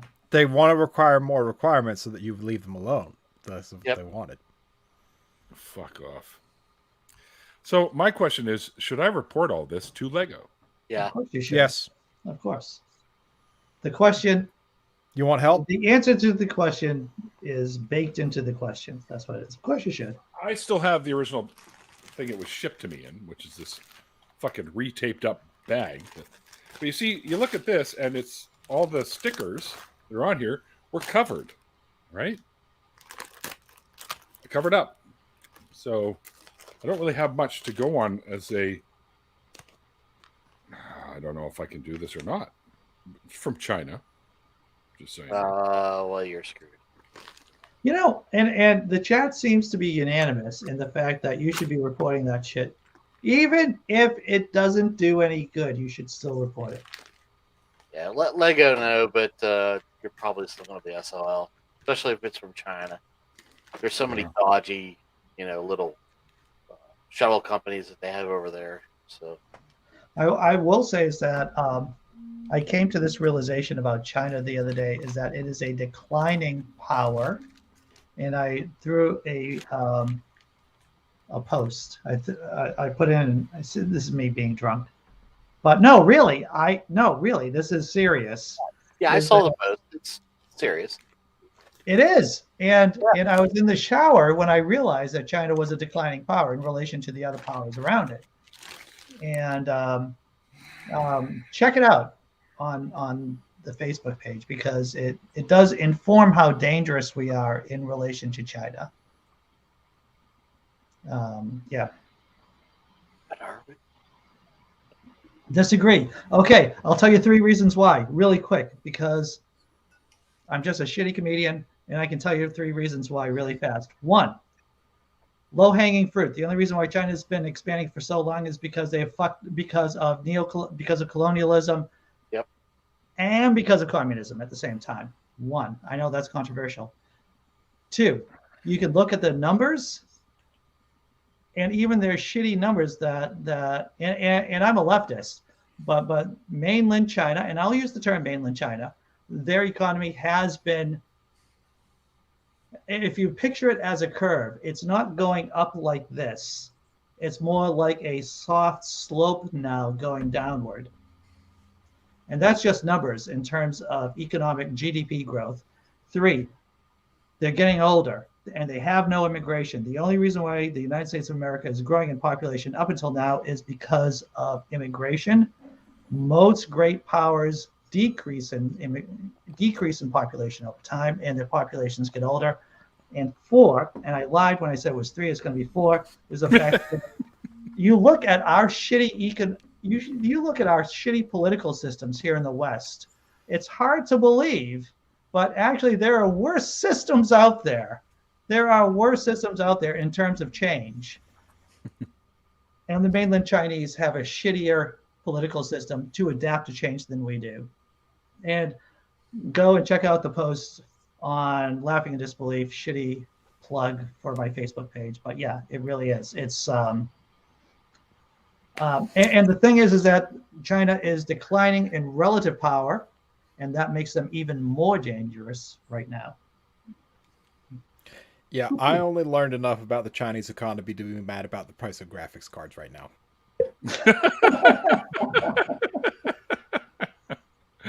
Yeah, that's awesome. Rat, Jonathan, rat. No, I'm not worried about it. What in the hell is that fucking? Oh, I Jesus. gave him an applause. I needed Oh, it. Thank see. you.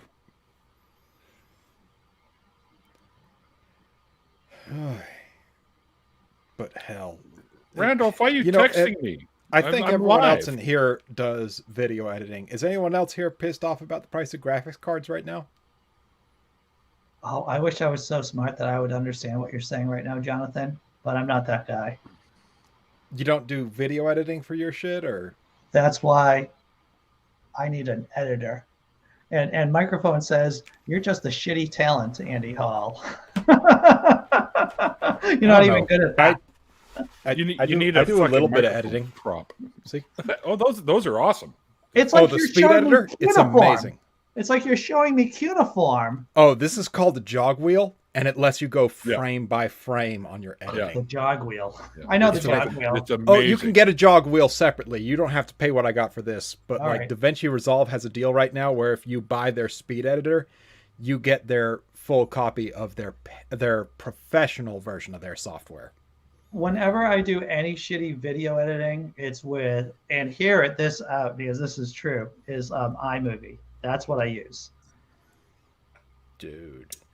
Right, dude. You should be ashamed of use yourself. Windows No, Movie no, Maker. not ashamed. Like you're definitely still producing stuff. Like you're creating things. You should be proud of that. Like as a fundamental human thing, like art is an expression that should be proud of regardless of the level it's being done on. Like you Who the should be fuck are proud you of to yourself. Tell me I should be proud of my shame. Fuck you. You should be proud of what you're doing. Fuck your shame. It isn't real.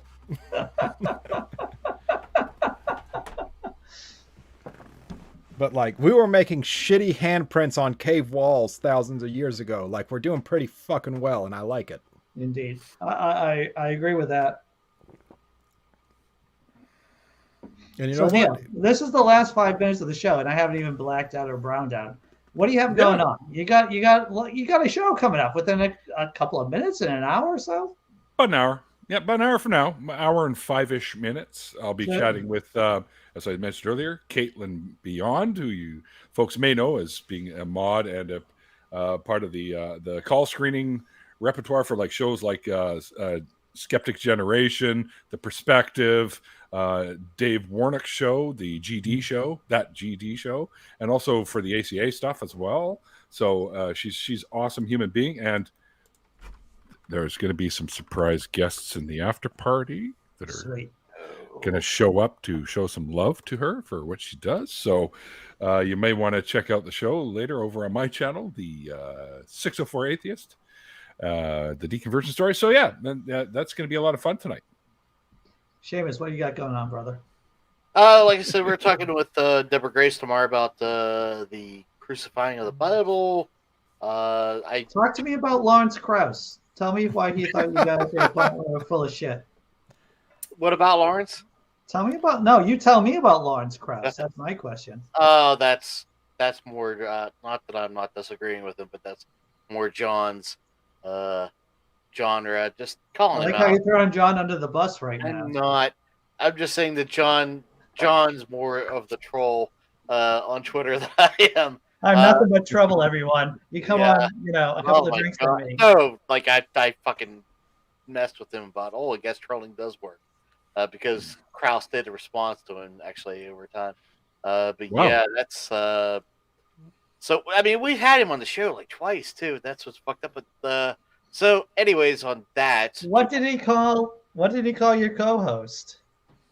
Oh, an unhinged freak. A what? Say it louder for everyone. Unhinged freak.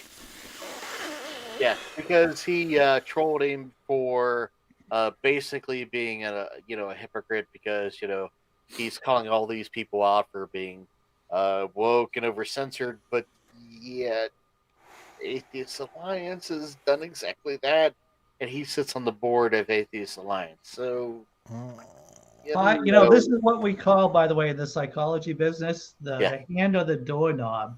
It's like, oh, by the way, I know my time is up. I'm going to drop you this bomb. Yeah. And so I didn't want. I guess I did want to put you on the spot, Seamus. I'm sorry. Oh no, you're fine. It's all right. We do that. We do that to each other. Just wait, it'll come back. But no, So Creepy Larry doesn't like that, but oh well. I have thoughts about Lawrence Krauss. I have thoughts about other people. Oh, I do too. So-called leaders of the atheist movement too. Yeah. But I have thoughts. But if we start on that, that'll be another 20 minutes. It'd be another 3 hours. That should be. I got some people in the atheist community, especially the leaders, that I could fucking talk about all day. Yeah. Fuck you, Michael Sherlock. You know what you did. Michael Sherlock. I know. All right. Well, this is what happens when you get a bunch of atheists together drinking. Who knows things? Yep. So many of them that were, that I used to have such admiration for, have fallen so far from. Yeah. Be a second commandment atheist. Yeah. Break your idols. Destroy your idols. It doesn't matter who the idols are. That's right. Your idols. Yep. We were supposed to be drinking. I just thought this was a Saturday. Oh, and Dr. Cyrus, Twitter itself isn't toxic. There are a bunch of toxic users on Twitter. Fair enough. Yeah. You got to get yourself into the right. See, I ignore all that shit because I want nothing to do with it. Fix your circle. Yep, fix your circle. Get involved with us in the better community where we're trying to make things better. Yeah, but I don't want an echo chamber either. You know what I mean? That's true. I want to answer KCA Randy real quick. Go. What? David Silverman. The best thing you can do with him is just respond to him with a screenshot of the section of his Wikipedia page talking about his sexual and financial misconduct anytime he says anything. Oh, yeah. He doesn't respond at all when you do that. Fuck that guy. Yeah. I will echo what Jonathan says. I hope that we attack those that have done sexual or domestic battery as well. Just saying. Agreed. Yep. Yeah. We have no space for this in our community. I know somebody personally. I personally know somebody that has inappropriate actions against her by Lawrence Krauss. Fuck Lawrence Krauss too. Asshole. Destroy your idols. Yep. And we're going to fucking end the show on this. Don't idolize people, period. Don't idolize people. Don't idolize people. You know what happens? And I don't know.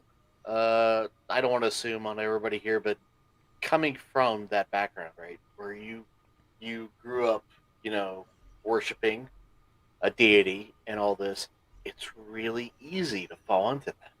Sure, it It's is. so easy to reflexively do it and not realize I still worship Black Sabbath, so yeah, I get it. Well, yeah, I mean, sure, right? I mean, that's understandable, though. Yeah, right. I mean, okay, to jump on that, Neil. I mean, Jimmy Page is the reason I picked up a guitar, right? I mean, to me, he is still God in my ideas. Wrong band. Well, just that's a whole. Okay, but they're still, my number 2 band. Okay, who's your number 1? Sabbath. Sabbath, yeah, Sabbath. Okay, I love Sabbath too.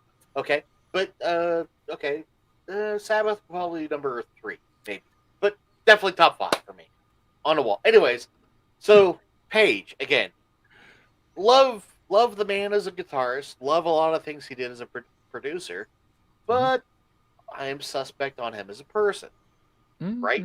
Mm-hmm. So he's a rock star. They've all done inappropriate shit. Come on, get real. Yeah, but again, at times I felt reflexive to defend him because I'm wired that way because I was once a theist, and that's Jesus. Don't talk about my God like don't talk about God like that. You can always prop up their expertise and stuff like that, but you don't have to necessarily prop up their personal behavioral issues, right?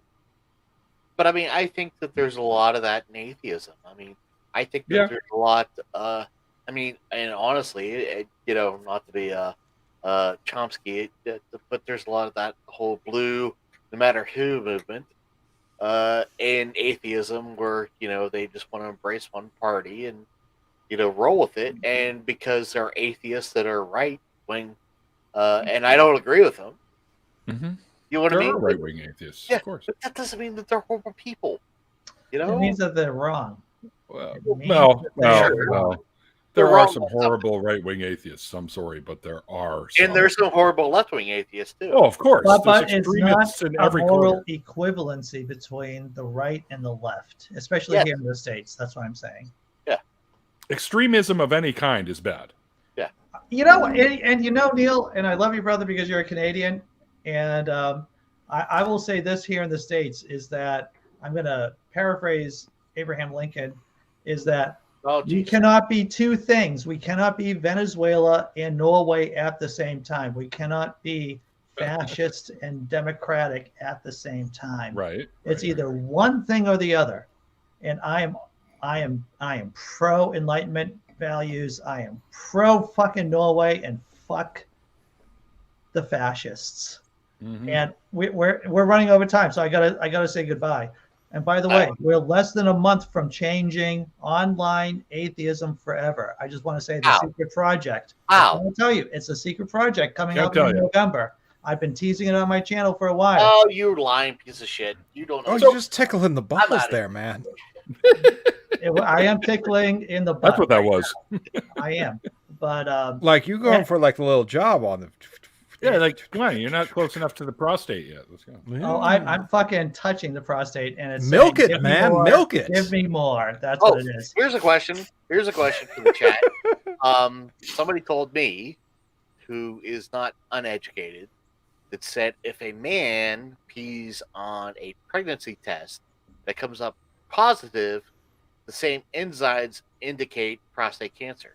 Is that true? Yes. Why have I heard this so much lately? Yes, it's Is that true? Yes, it's true. I don't know what that means. What does that mean? If a man pees on a pregnancy test and it shows positive, he has prostate cancer. Or could be developing prostate cancer. You may not have it gotta yet, but the enzyme is there. Oh my God. And I cannot tell you how much I've been fighting this on my channel lately. If you're going to throw an assertion like that, you got to throw a link down. It's not an assertion. I've just asked a question, dude. So you got to support it. And you got to support it with a good source, too. It's a thing Seamus has heard and he's asking about it. Yeah, I'm not like trying to say that's truth. I'm just asking if that's real. Right. It was proposed to me as it was like, well, yes, it's hey, I heard from an anonymous source that Niels owes me like $50. So, could we investigate that? What? Yeah. All right. Before we get ourselves into any more trouble. Hold on. Here, hang on here. What are you doing, Neil? Looking for the source here right now. Here. Urine test might dictate prostate cancer treatment. Might. Okay. Pregnancy. Oh, hang on. That's not what I'm looking for. Okay, so this Quiet Gorilla does tend to be pretty good about backing up his shit when you ask him to. Pregnancy tests measure HCG levels, which can also be elevated forms of testicular cancer, I believe.